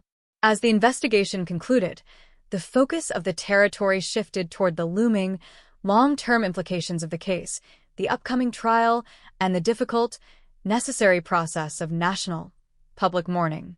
The detectives had done their part, but the weight of the tragedy was far from over. The investigation had laid the foundation, but the final, definitive resolution of the case would have to be forged in the chambers of the High Court, the very place where the peace of the island had been so brutally and so permanently shattered. The trial of Siamo Jr. stands as the most significant and psychologically demanding legal proceeding in the modern history of American Samoa. When the case finally moved from the investigative phase into the chambers of the High Court, the territory was forced to reckon with the profound, lingering trauma caused by the murder of Detective Lieutenant Lucilla Brown. The courtroom, the same location where the tragic events had unfolded just outside the doors, became the arena where the legal system sought to reaffirm its authority and provide a sense of closure to a deeply scarred community. The atmosphere throughout the trial was one of intense, restrained gravity. Every participant, from the presiding judges to the members of the jury, understood that they were not merely adjudicating a specific homicide, but were also defining the future of law and order within the territory. The proceedings were a meticulous, grueling dissection of the events of that Thursday morning, stripping away the layers of emotional confusion to expose the stark, legal reality of the defendant's actions. The prosecution's case was built upon the bedrock of the evidence gathered during the immediate, methodical investigation. Their primary objective was to establish, with absolute, unassailable clarity, the premeditated nature of the assault. They presented the testimonies of the two surviving officers who had been fired upon, forcing them to relive the terror of the attack in the sterile, high-pressure environment of the witness stand. These accounts were harrowing, providing the jury with a direct, visceral understanding of the shooter's intent and the lethal danger the officers had faced while being completely unarmed and defenseless. The prosecution emphasized the proximity of the shots, the calculated nature of the approach, and the sheer audacity of executing a public servant in the immediate shadow of the High Court. They argued that the defendant's actions were not the result of a sudden, uncontrollable breakdown, but a conscious, deliberate choice to subvert the law through the use of lethal violence. By grounding their arguments in the physical evidence, the ballistics reports, the trajectory analysis, and the testimony of those who had witnessed the crime firsthand, the prosecutors wove a compelling, logical narrative that painted a portrait of a man who had intentionally bypassed the peaceful norms of his society to commit a heinous crime. The defense, conversely, faced the monumental task of attempting to mitigate the culpability of a man whose actions were witnessed by multiple people and whose lethal intent was documented by the subsequent death of a respected community leader. They sought to frame the defendant's actions within the context of his psychological state, his background, and the intense emotional pressures of the underlying assault trial that had preceded the shooting. They probed the nuances of his personal life, attempting to humanize him in the eyes of the jury, while simultaneously questioning the procedures and the environment that had led to the fatal confrontation. The courtroom became a stage for a clash between competing interpretations of responsibility and justice. The defense's cross-examinations were aggressive, searching for any inconsistency in the police reports or any doubt regarding the shooter's state of mind during the incident. They challenged the forensic methodologies and the interpretations of the witnesses, striving to create the necessary legal doubt that could potentially lead to a lesser verdict or a mitigated sentence. Throughout the trial, the High Court of American Samoa operated under the watchful, attentive eyes of a community that was deeply divided between the desire for traditional, restorative mercy and the urgent, modern demand for absolute, punitive justice. The presence of the public in the gallery was a constant, heavy weight, as citizens came to witness the process that would determine how the system they trusted would respond to the betrayal of their security. The judges maintained a stern, formal decorum, ensuring that the trial adhered strictly to the American legal standards while remaining cognizant of the unique cultural context of the territory. The legal arguments were dense and technical, moving from the intricacies of criminal liability to the psychological thresholds for intentionality. Each day of the trial was a reminder of the fragility of the peace that had existed before the shooting, as the lawyers reconstructed the final moments of Detective Brown's life with a precision that was as exhaustive as it was painful to witness. The trial also served as a stark, unavoidable mirror for the entire police department. As the details of the assassination were presented, the vulnerability of the officers who had been on the scene became a focal point for both the prosecution and the defense. The lack of firearms, once a symbol of the territory's commitment to nonviolence, was exposed in the courtroom as a critical, structural weakness that had left a brave detective to die while his colleagues were forced to flee for their own survival. This realization, playing out in real time during the testimony, created a palpable, shifting sense of necessity within the proceedings. The trial became an uncomfortable, public evaluation of the territory's past policies, with the legal experts and observers questioning how such a vulnerability could have been permitted to persist for so long. The jury, comprised of citizens who had lived through the trauma of the event, was forced to weigh the defendant's individual actions against the collective failure of the system to protect those who served it. As the proceedings neared their conclusion, the final arguments from both sides crystallized the core conflict of the trial. The prosecution demanded a verdict that reflected the severity of the crime, the sanctity of the office of the law, and the necessity of deterring future acts of violence against public servants. They presented the defendant's choice as a direct challenge to the authority of the state and the safety of the people. The defense pleaded for an understanding of the complex human and societal forces that had converged on that day, arguing for a more nuanced perspective on the shooter's culpability. The tension in the final days of the trial was immense, a quiet, pervasive pressure that seemed to suspend time within the courtroom. The jury was then tasked with the final, momentous decision, stepping away from the gallery and intense, lingering grief of the community to deliberate in the solitude of the jury room. The final verdict, when it was returned, brought a definitive, legal conclusion to the process, but it was a conclusion that carried the heavy, lingering weight of the tragedy itself. The government's attempt to impose the ultimate penalty of death was a reflection of the profound outrage felt by the authorities, but the eventual sentencing to life imprisonment without the possibility of parole in 2016 served as a cold, enduring reality of the state's final judgment. This sentence was the legal punctuation at the end of a long, arduous process that had seen the territory grapple with its own identity, its security, and its faith in the justice system. The courtroom, now quiet, had fulfilled its role. It had processed the anger, the evidence, and the legal arguments, ultimately arriving at a resolution that, while it could never bring Detective Brown back or erase the trauma inflicted on his family and his colleagues, firmly established the accountability of the individual who had committed the crime. The trial of Siamo Jr. was more than a procedural exercise. It was a communal rite of passage. It required the people of American Samoa to move from the initial, impulsive phase of shock and grief into the more structured, enduring phase of legal reckoning. It demanded that the community confront the uncomfortable truth that their peaceful, traditional ways had been permanently, violently disrupted.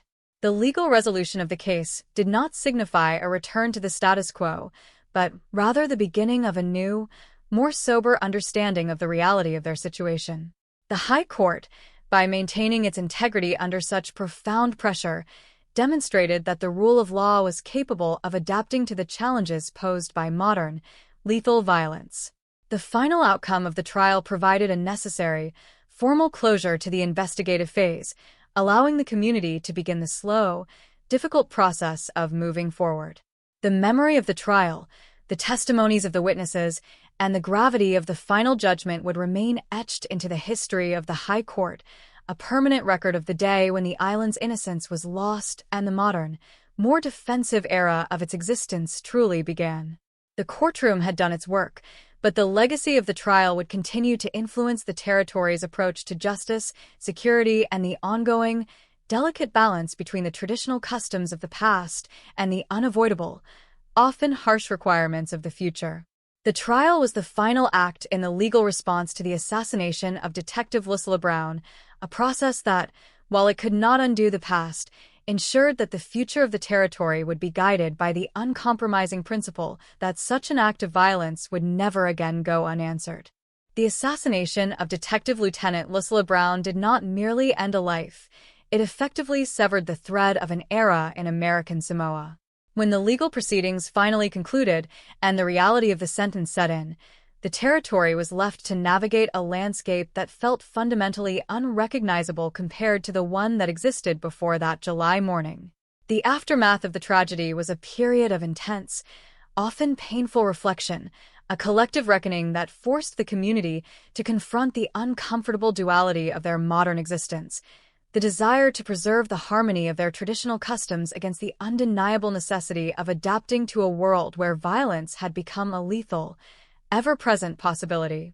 The most immediate and tangible consequence was the rapid, fundamental shift in the operational philosophy of the Department of Public Safety. The long-standing, symbolic prohibition on police carrying firearms was discarded, a policy that had been a pillar of the island's identity for generations. It was a change met with a profound sense of mourning, as if the arming of the officers was a final, painful admission that the protective bubble they had lived within had permanently burst. This transition toward a militarized, or at least a standardly armed, police force was not an easy process. It required extensive new training, the acquisition of equipment, and, most importantly, a complete psychological transformation for the men and women who wore the badge. Officers who had built their entire professional identities on the power of their presence and the efficacy of their negotiation skills now had to integrate the potential for lethal force into their daily decision-making. This shift created a new, complex tension in the relationship between the police and the public. The trust that had been built on the premise of mutual, unarmed vulnerability was replaced by a more formal, wary respect. The community had to learn to interact with an armed police force, and the police had to learn to operate without the comfortable, ancestral assumption that their authority alone would always be the ultimate deterrent. The shadow of the High Court shooting remained a constant reference point in this new era, a cautionary tale that silenced any lingering debate about whether or not the island could remain an unarmed sanctuary. The personal and professional legacy of Lucilla Brown became an inseparable part of the territorial consciousness. He was memorialized not just as an officer who died in the line of duty, but as the final, tragic bridge between the old world and the new. His sacrifice forced the government to acknowledge that the responsibility for public safety required more than just the invocation of cultural norms. It required the provision of the necessary tools for officers to defend their own lives when faced with unhinged, lethal malice. The family of Lucilla Brown and the families of the officers who had narrowly survived the attack were left to navigate the long, agonizing path of recovery in a community that had been permanently altered by the very incident that had destroyed their sense of security.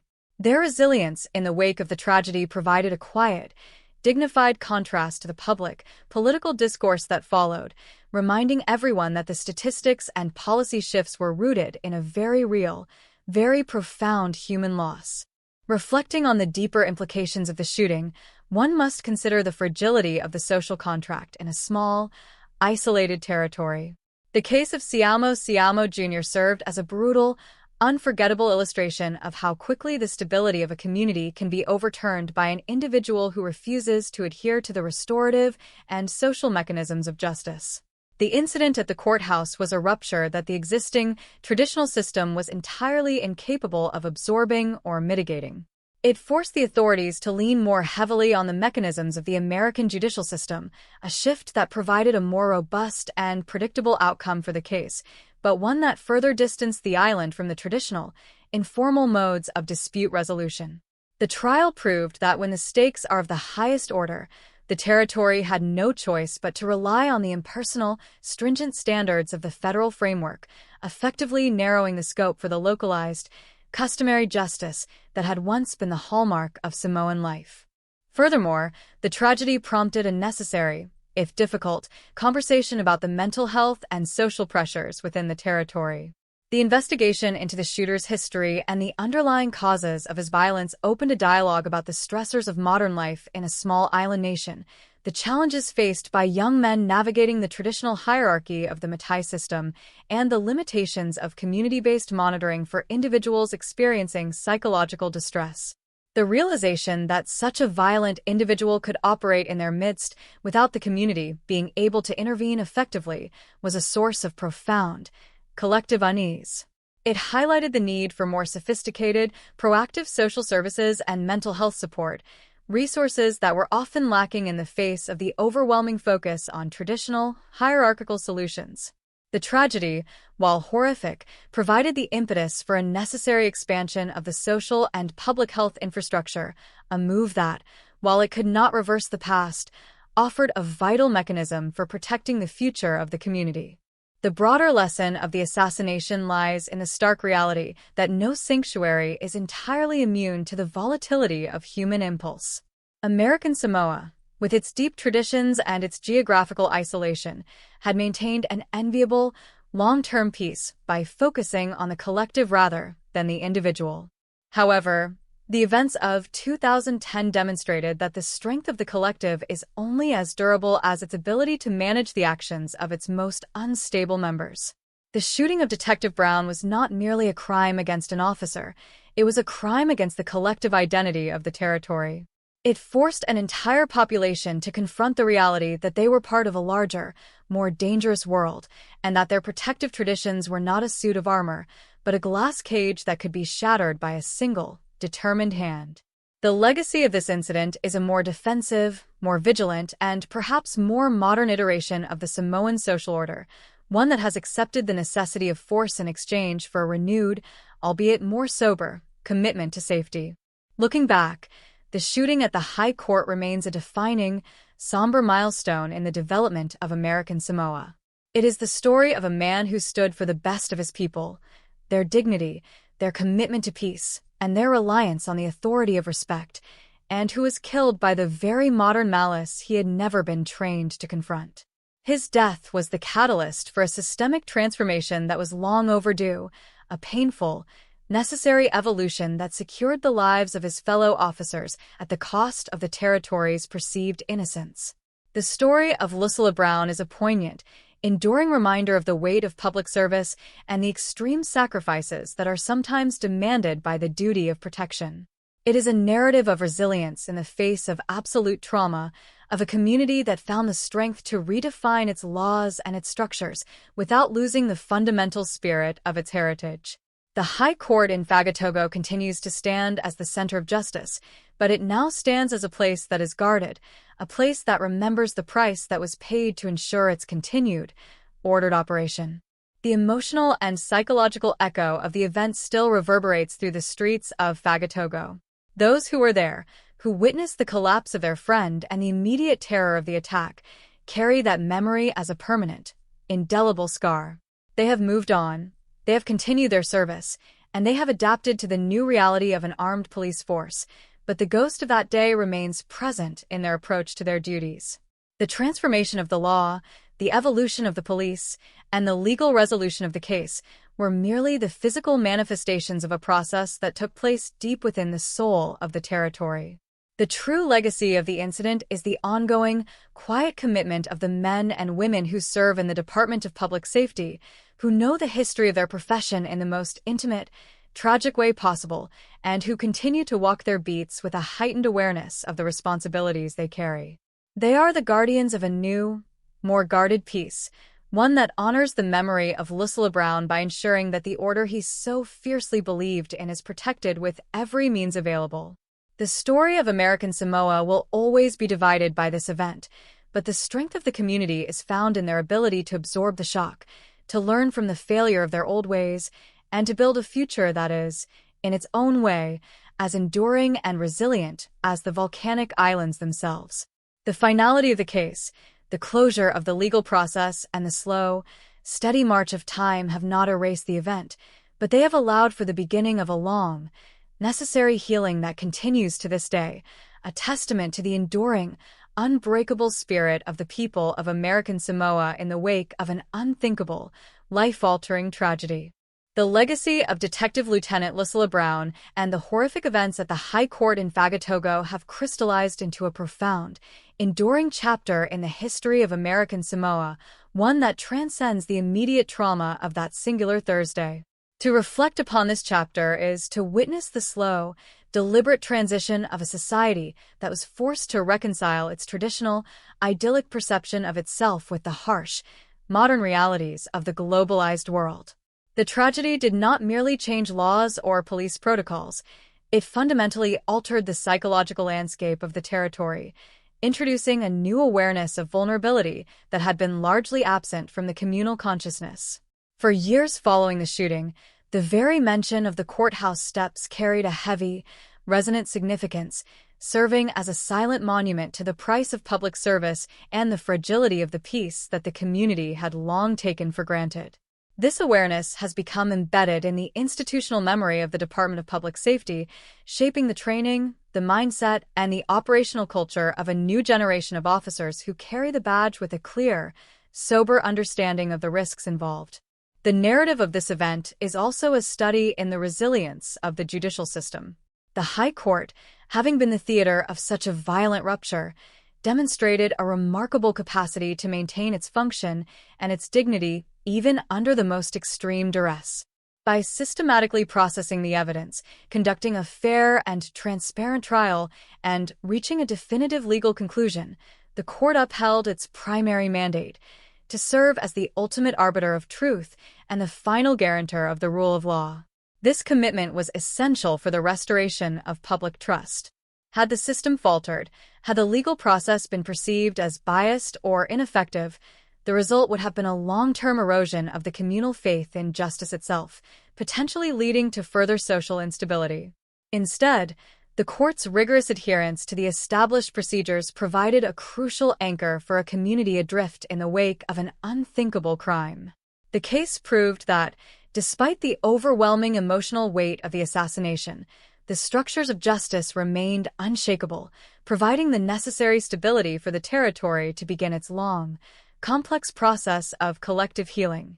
In the years since the sentencing of Siamo Jr., the territory has continued to evolve, integrating the lessons of that tragedy into its broader social and political framework. The conversation surrounding the security of public institutions, the regulation of firearms, and the support systems for those who serve the public has become a permanent feature of the territorial discourse. This is not to suggest that American Samoa has abandoned its roots or its unique cultural identity. Rather, it has matured into a more defensive, more vigilant, and more responsible version of itself. The traditional Matai system and the modern legal apparatus have found a new, if sometimes uneasy, equilibrium. The integration of these two worlds, the deep, ancestral respect for communal harmony and the rigid, uncompromising requirements of the American law, is a process that continues to unfold, with the memory of Lucilla Brown serving as the constant, poignant reminder of why this integration is so critically important. The island has learned that the peace it cherishes is not a passive condition, but an active, hard-won achievement that must be vigilantly defended against the persistent, unpredictable currents of human rage. The family of Lucilla Brown remains the most profound human element of this ongoing legacy. Their journey through grief, through the public exposure of the trial, and into the long-term reality of his absence, is a story of immense, quiet strength. They have lived the reality of the tragedy long after the headlines faded and the legal proceedings were concluded. Their experience highlights the often invisible, enduring impact of true crime, showing that the resolution of a case in a courtroom is merely a legal milestone, not a final cure for the deep, structural damage done to a family. Their resilience serves as a quiet rebuke to the sensationalism that often surrounds such cases, reminding everyone that at the core of the abstract, legalistic discussions of murder and justice is a human being who is loved, who is valued, and whose loss has left a permanent, unfillable void. The respect afforded to his memory by the community, through the occasional public commemorations and the enduring legacy of his reputation within the department, is a testament to the fact that his sacrifice was not in vain, and that it remains a central pillar of the territory's modern identity. As the territory looks toward the future, the lessons of the July 22nd tragedy continue to provide a blueprint for resilience and adaptation. The transformation of the law enforcement infrastructure, from the introduction of firearms to the implementation of modern tactical training and the strengthening of the collaborative relationships with federal agencies, has created a more professionalized and capable department. Yet, this modernization has not come at the expense of the core Samoan values of respect and community engagement. The officers still operate within the unique social context of the islands, still utilize their interpersonal skills to de-escalate conflicts, and still maintain deep ties to the villages they serve. The difference lies in the recognition of reality, a hard-won maturity that acknowledges the necessity of being prepared for the worst while continuing to strive for the best. This balance is the ultimate success of the territorial response to the shooting, demonstrating a capacity to honor the past while securing the future. The broader, global interest in true crime as a genre often focuses on the sensational, the gory, and the mysterious, but the story of the assassination of Lucilla Brown is a different kind of narrative. It is a tragedy of fundamental innocence confronted by terminal malice, a story that resonates because it speaks to the universal human anxiety about the loss of safety and the unpredictability of violence. The American Samoan experience with this case is a microcosm of a much larger, global tension, the tension between the human desire for safe, intimate, and orderly communities and the reality of an increasingly complex and dangerous world. By meticulously documenting the history, the investigation, the legal process, and the aftermath of this tragedy, we gain a deeper understanding of how societies, particularly small and isolated ones, respond to the absolute breakdown of their order. We see that the process of recovery is not about erasing the memory of the event, but about integrating it into the communal history, using the pain of the past to build a more resilient and prepared future. The High Court of American Samoa, the epicenter of this tragic event, stands today as a place of continued, solemn purpose.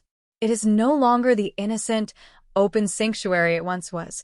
It is now a protected space, a place that is mindful of its own vulnerability and conscious of the history that occurred just outside its doors. The presence of security personnel, the modern protocols, and the sober, professional atmosphere are all reflections of the territory's journey from 2010 to the present. Every individual who enters the building, whether as a lawyer, a litigant, or a member of the public, does so within the shadow of the lessons learned that day. The building remains a center of justice, but it has become a place that remembers, a place that stands as a silent, vigilant witness to the cost of the peace it seeks to provide. The case of Lucilla Brown has become a permanent, foundational element of the Territory's story, a story that is no longer defined solely by the isolated, tropical paradise of the popular imagination, but by a more complex, realistic, and profoundly resilient identity. Ultimately, the story of the murder of Lucilla Brown is a story of how a community chooses to define itself in the wake of the unimaginable. It is about the choice between descent into fear and the resolve to maintain the order, the values, and the dignity that define them before the violence. American Samoa chose the latter, embarking on a long, arduous, and necessary path toward a more modern, defensive, and secure existence. This was not a change that happened overnight, nor was it a change that was universally celebrated. It was a painful, structural evolution that was forced upon the Territory by the brutal, sudden loss of one of its most dedicated protectors. The legacy of his life, and the tragedy of his death, will continue to echo through the halls of the High Court and the streets of Fagatogo for generations to come, serving as a permanent, indelible marker of the day when the Territory grew up, learned the hardest lesson of the modern world, and refused to let the darkness prevail. The peace of the islands remains, but it is a peace that is now tempered by the hard-won wisdom of experience, a peace that is stronger, more vigilant, and more authentically enduring than the innocence that was lost on that fateful, blood-stained morning in July. The memory of the detective, the professionalism of the investigators, the integrity of the court, and the courage of the survivors all weave together to form a history that is marked by a deep, unwavering respect for the sanctity of life and the necessity of justice, a history that ensures that while the events of 2010 can never be forgotten, they have, through the collective effort of the entire Territory, become the very foundation upon which a safer and more secure future is being built. Day by day, year by year, with the quiet, resolute conviction that the values for which Lucilla Brown died are the very values that define the resilient, enduring spirit of American Samoa in the contemporary world. The final reflection upon the tragic assassination of Detective Lieutenant Lucilla Brown serves as a poignant conclusion to an investigation into the darkest moment of American Samoan legal history. As the echoes of the courtroom fade and the physical scars of that day in Fagatogo are gradually integrated into the landscape of the Territory, the true, lasting legacy of the event crystallizes. It is a legacy that transcends the specific, brutal facts of the crime, reaching into the very core of what it means for a society to preserve its values under the weight of an unprecedented assault. The story of Lucilla Brown is no longer just a cold case file or a tragic anecdote of island life. It has become a foundational narrative that instructs, guides, and warns. It provides a mirror in which the Territory can view its own development, its internal maturation, and its ongoing, complex negotiation between the cherished traditions of the past and the undeniable, often harsh requirements of the future. The transformation of American Samoa into a territory that now holds the safety of its public servants as a non-negotiable imperative is a direct, tangible result of the sacrifice made on that fateful Thursday. We are left with the image of the man himself, the dedicated officer, the father, the pillar of his community, whose life was defined by a commitment to a peaceful, restorative version of justice that he believed, until the final second, would be sufficient to protect him. His death was not merely the loss of an individual, but the destruction of an entire philosophy of policing that relied on the innate cultural respect of the people to maintain the peace. The fact that this philosophy was eventually replaced by one grounded in preparedness, armaments, and tactical reality is the most powerful testament to the impact of his loss. Every officer who now patrols the streets of Tutuila, every individual who stands watch at the perimeter of the High Court, and every member of the territorial government carries the weight of that transition. They operate in a world that is fundamentally different from the one that existed before the tragedy, a world that is safer precisely because it has recognized the reality of the darkness that once managed to breach its borders. The story also emphasizes the absolute, uncompromising importance of the rule of law. When the fragile peace of the island was shattered by a lethal, individual impulse, it was only through the rigorous, methodical application of the American judicial framework that justice, was eventually secured. The investigators, the prosecutors, and the judges who presided over the case demonstrated that even in the most isolated corners of the United States, the principles of accountability, due process, and the sanctity of the law are resilient enough to overcome the most egregious of crimes.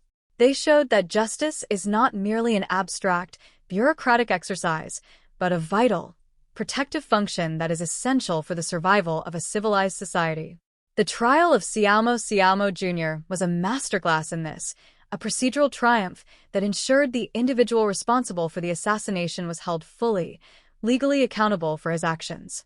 It was a victory for the integrity of the High Court, proving that its halls could withstand the pressure of the most intense, localized tragedy without sacrificing the principles of fair and transparent justice. Beyond the legal and structural changes, the narrative of the assassination holds a deeply human, personal dimension that continues to resonate with those who were touched by the tragedy. The families involved, the survivors of the shooting, and the broader community members who watched the events unfold have all carried the memory of that day through the ensuing years. Their collective experience is the true, beating heart of the story. It is a story of profound, enduring grief that has been managed with a level of dignity and grace that is truly remarkable. By choosing to move forward, to continue their lives, and to contribute to the ongoing growth and development of the territory, they have honored the memory of Lucilla Brown in the most meaningful way possible. They have demonstrated that while the trauma of a violent crime can leave permanent, invisible marks, it does not have to define the trajectory of the future. The resilience of the American Samoan people is the ultimate, immovable obstacle to those who would seek to spread fear or disorder through violence. Furthermore, the reflection upon this case provides a broader perspective on the true nature of true crime as a subject of serious investigation. Too often, the genre focuses on the spectacle, the blood, and the sensationalism of the act, effectively stripping the victims of their humanity and reducing them to mere subjects of macabre curiosity. The story of Lucilla Brown defies this tendency by demanding that we focus on the context, the meaning, and the deep, structural consequences of his death. It forces us to ask not just what happened, but why it happened, what it meant for the society that suffered it, and how that society was fundamentally altered as a result. By approaching the event with the professional rigor and empathetic focus of a dedicated researcher, we elevate the narrative from a mere record of violence to a meaningful, historical document. We preserve the dignity of the victim, honor the complexity of the investigation, and respect the ongoing, daily process of community healing. As we look toward the future, the story of American Samoa remains a story of a community that is constantly in motion, constantly adapting, and constantly defining itself against the backdrop of its own unique history. The tragedy of 2010 is not a dead end or a permanent scar that has halted progress. It is a vital, driving force that has pushed the territory toward a more secure and modern existence. The ongoing, daily commitment to the principles of law, to the protection of public servants, and to the maintenance of order is the ongoing, living continuation of the story. It is a story that is being written every day by the individuals who take up the duty of protection, by the families who hold the memory of their loved ones with strength, and by a community that has found the fortitude to look into the face of a brutal, unhinged tragedy and refuse to be broken by it. In the final analysis, the assassination of Detective Lieutenant Lucilla Brown is a testament to the fact that the most enduring truths are often born from the most painful of experiences. It is a story of an island that lost its innocence but found its strength, a society that was forced to grow up in the face of a modern, lethal reality, and a community that has successfully navigated the most difficult of transitions without sacrificing the essential spirit that defines its people. The peace of American Samoa is different today than it was before that Thursday in July, but it is no less real. It is a peace that is understood, fought for, and protected with a quiet, resolute intensity. It is a peace that remembers the price that was paid for its current state, and it is a peace that is dedicated, above all else, to ensuring that the sacrifice of its fallen protector continues to serve as the foundational, guiding light for the future of the territory. As the years continue to pass, the details of the investigation, the legal arguments of the trial, and the immediate, chaotic memories of the day will slowly fade into the historical record, but the essence of the story will endure. It will remain a foundational, defining pillar of the American Samoan experience, a narrative that is passed down to remind the next generation of the importance of vigilance, the value of the law, and the profound, enduring significance of the individuals who stand on the front lines of justice. The story of the detective who was murdered in the shadow of the High Court will continue to be a source of sober, reflective wisdom, a story that serves as the ultimate, unyielding anchor for the territory's commitment to a safe, orderly, and just society. The tragedy, while unfathomable in its cruelty, has ultimately served to strengthen the bonds that connect the people of American Samoa, providing them with a shared, historical understanding of the absolute, non-negotiable importance of maintaining their peace. It is a legacy that is defined not by the violence of the act, but by the dignity of the response, not by the darkness of the crime, but by the light of the justice that followed, and not by the loss of a life, but by the enduring, protective spirit that continues to define the now wiser and more prepared territory of American Samoa as it continues its steady, resilient journey into the future, eternally defined by the courage, the dedication, and the sacrifice of Lucilla Brown. The final summation of the life, service, and tragic passing of Detective Lieutenant Lucilla Brown necessitates a perspective that moves beyond the immediate timeline of the 2010 High Court incident and into the enduring cultural resonance of his sacrifice. In the years following the definitive legal resolution of the case, the narrative of his death has transitioned from a harrowing contemporary event into a foundational element of the territory's identity. To understand this evolution, one must appreciate the unique way in which memory functions in American Samoa. In a society where history is often oral, deeply personal, and inextricably linked to familial legacy, the loss of an officer, an individual who served as a public, protective bridge between the ancestral village structure and the modern American legal system, is not merely recorded in police journals. It is woven into the collective story of the people. Brown is remembered not just as a statistic or a victim of a high-profile crime, but as a man whose presence, demeanor, and commitment to the peace reflected the very ideals the community cherished. His story serves as a mirror in which the territory evaluates its progress, its challenges, and the continuous, often difficult work of maintaining a stable, safe, and lawful society. The transition from a state of shock to one of institutional reform, while prompted by the brutality of the assassination, has resulted in a police force that is more resilient, more professionalized, and more appropriately equipped to face the realities of the modern era. However, this modernization has been achieved with a concerted effort to preserve the essential spirit of the department.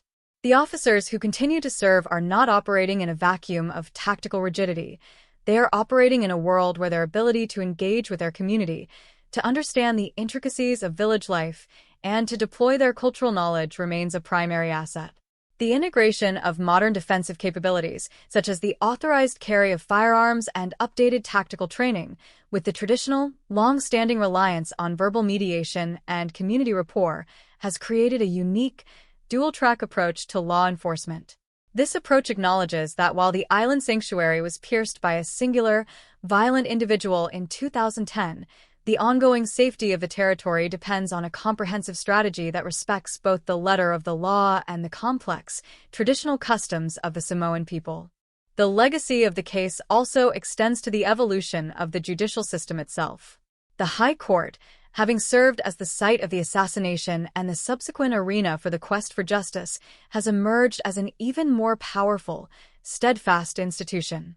The rigorous, uncompromising adherence to the rule of law demonstrated during the trial of Siamo Jr. solidified the court's role as the definitive authority in the territory, even when confronted by the most volatile and emotional circumstances.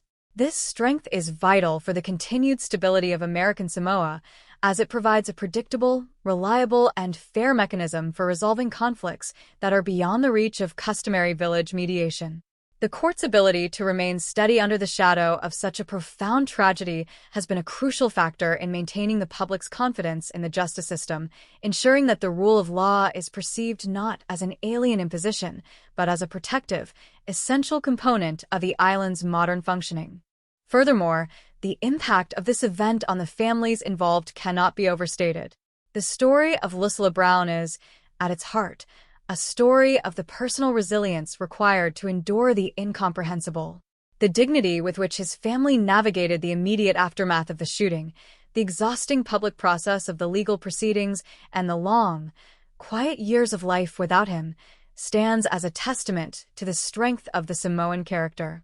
Their journey through trauma has been marked by a profound, dignified endurance, providing a powerful, lived example of how to maintain one's values even in the face of the most devastating personal loss. This resilience has been a source of quiet inspiration for the wider community, illustrating that the strength of the collective is built upon the courage and resolve of the individuals who compose it.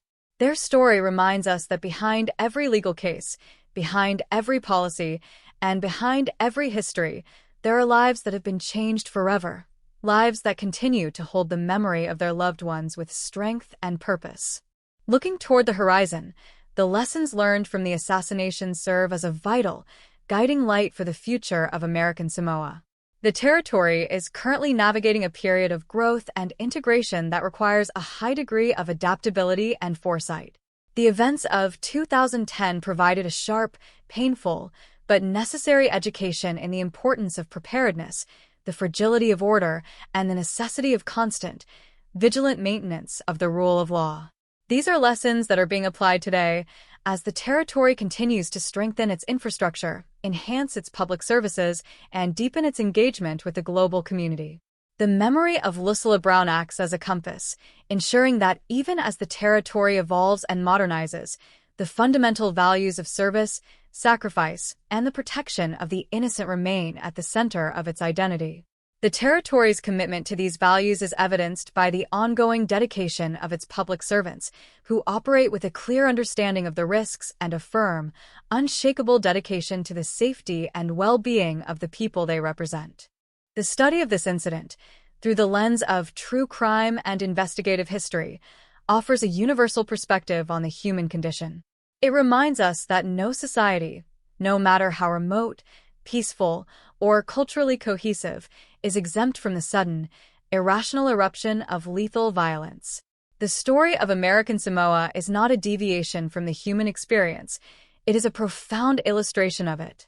By choosing to examine this event with a necessary depth, empathy, and professional rigor, we elevate the narrative from a mere record of violence to a meaningful, historical document that serves the cause of understanding and justice. We preserve the dignity of the victim, we honor the courage of the survivors, and we provide a framework for future generations to comprehend the importance of the sacrifices that have been made in the service of their peace. We learn that while we cannot always prevent the darkness, we can control how we respond to it, how we build from the remnants of our tragedies, and how we define ourselves by the strength and integrity of our recovery. In closing, the sacrifice of Detective Lieutenant Lucilla Brown remains the most profound, indelible mark on the modern history of American Samoa. It is a sacrifice that has been honored through systemic change, institutional resilience, and a communal commitment to the values of service and justice. It is a sacrifice that has forced the territory to reconcile with the complexities of the modern world, without losing the essential, traditional spirit that makes it unique. It is a sacrifice that serves as a permanent, unyielding reminder of the cost of the order we enjoy, the fragility of the peace we nurture, and the critical importance of the individuals who stand on the front lines to defend it. As the history of the territory continues to unfold, the legacy of Lucilla Brown will remain a cornerstone, a story that is told not with the intention of reopening wounds, but with the hope of fostering understanding, ensuring accountability, and maintaining the resilient, enduring spirit of the Samoan people. The narrative of his life and his tragic death is a narrative that has been integrated into the very soil of the islands, a testament to the fact that his commitment to the peace was so profound that it continues to shape the future long after his presence has been taken from us. Through the lens of this history, we see a territory that has been tested by the most difficult of trials and has emerged with a strengthened, clarified vision of its own purpose and its own duty to the values of justice, order, and the protection of its people, standing as a living, breathing testament to the bravery, the dedication, and the lasting influence of an officer who, to the very end, stood in the service of his community, leaving behind a legacy that ensures his sacrifice was never in vain, and that the story of his life will continue to inform, inspire, and protect the territory of American Samoa for all the years that lie ahead, standing as a quiet, constant sentinel for the enduring principles of truth and the preservation of the sanctity of human life. The conclusion of our examination into the tragic assassination of Detective Lieutenant Lucilla Brown brings us to a final, comprehensive understanding of the events enduring place in the history of American Samoa. This narrative has traversed the quiet, traditional existence of the territory before the rupture, the visceral, chaotic reality of the morning in July 2010, the methodical rigor of the investigation, the intense pressure of the judicial proceedings, and the long, transformative aftermath that has defined the ensuing years. As we step back from the specific details of the crime, we are left with a clear, resonant picture of a society that was forced to confront the absolute limits of its own innocence. The murder of Detective Brown was not merely an isolated act of violence. It was the definitive end of a period in which the territory believed its cultural foundations were impenetrable by the reach of modern, lethal malice. The history of American Samoa is now irrevocably split into the era before and the era after this event, with the latter being defined by a more guarded, professionalized, and realistic approach to the maintenance of civil order. The resilience of the American Samoan people in the face of this absolute trauma is perhaps the most significant aspect of the entire story. While the assassination brought unimaginable grief and disrupted the communal trust, it did not lead to a collapse of the social order.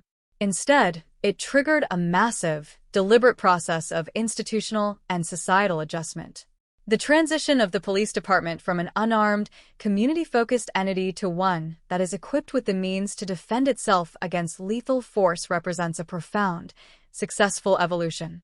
It demonstrates that the territory's commitment to the rule of law and the protection of its citizens is not static, but dynamic, capable of growth, self-correction, and adaptation in the face of insurmountable challenges. This ability to learn from the most brutal of lessons is the true indicator of the territory's strength and the fundamental source of its continued stability.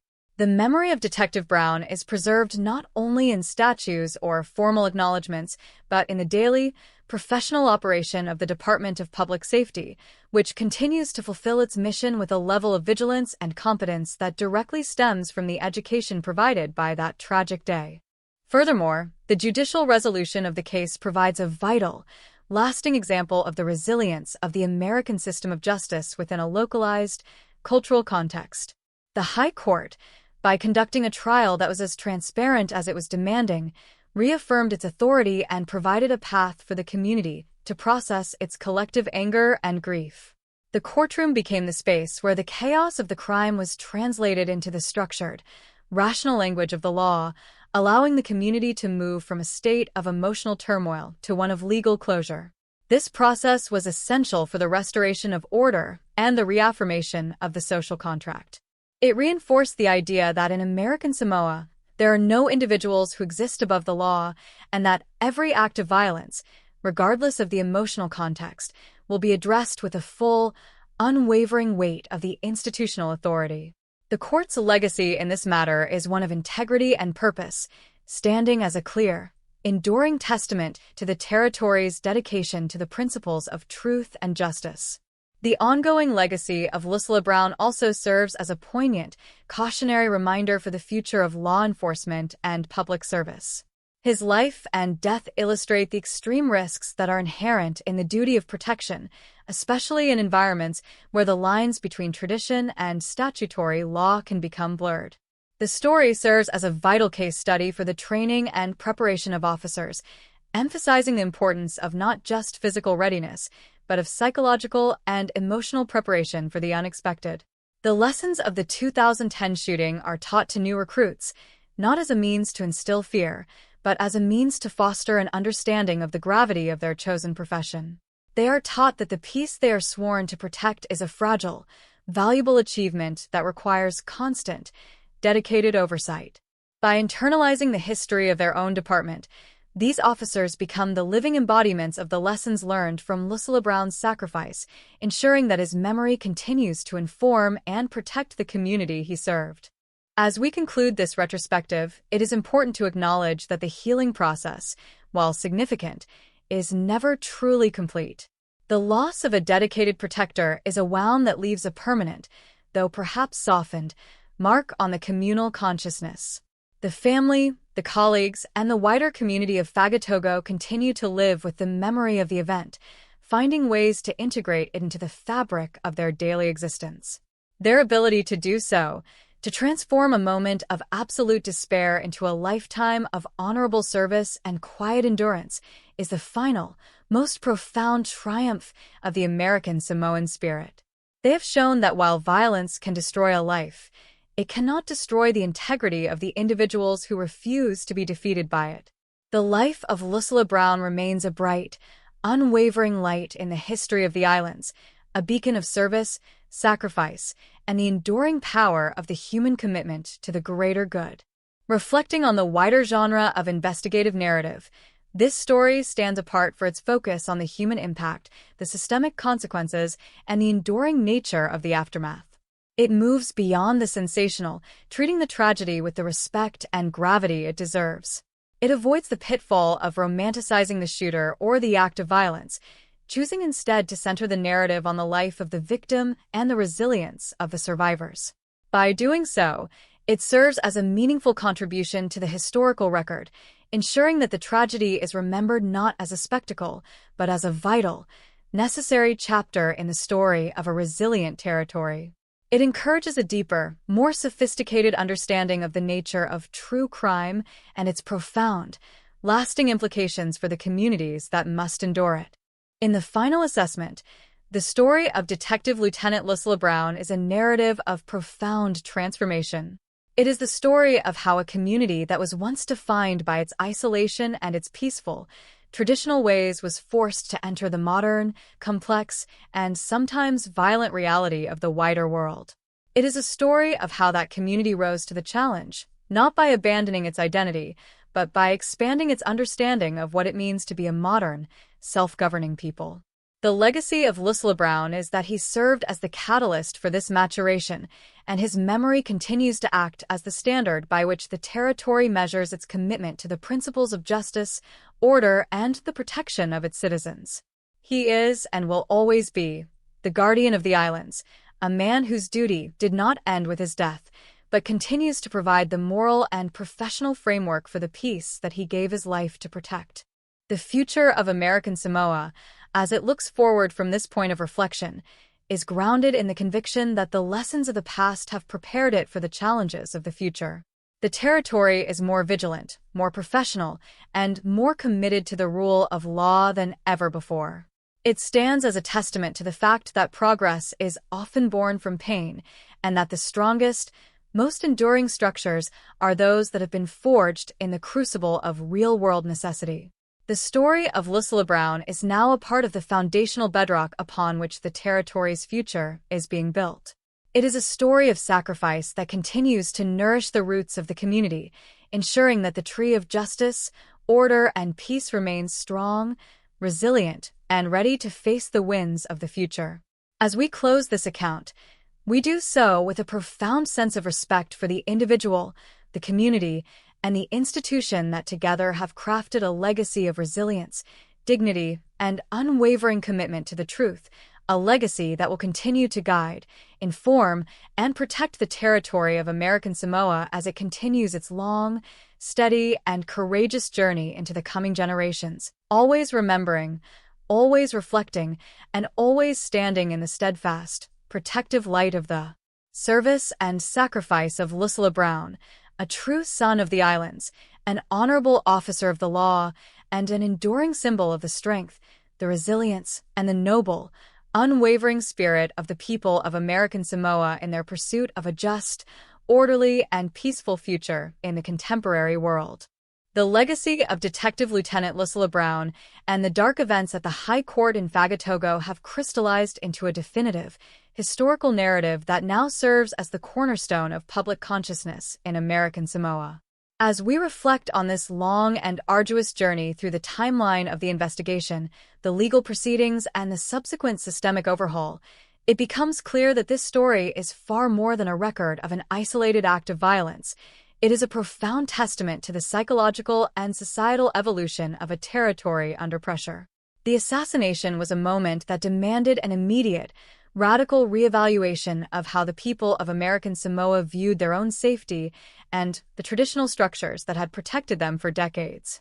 The loss of such a dedicated officer forced a sudden, painful confrontation with the reality of modern criminal threats, stripping away the illusion that geographical isolation or ancestral communal bonds could serve as an absolute shield against the volatile impulses of individuals. This awakening was not merely a reaction to a singular event. It was the birth of a new era of civic and professional vigilance that continues to govern the daily operations of the territorial government and the Department of Public Safety. The professionalization of the police department in the wake of the tragedy stands as the most significant, tangible outcome of this period. By embracing a modern, fully armed, and tactically trained posture, the force has successfully mitigated the profound vulnerability that was tragically exposed on that July morning in 2010.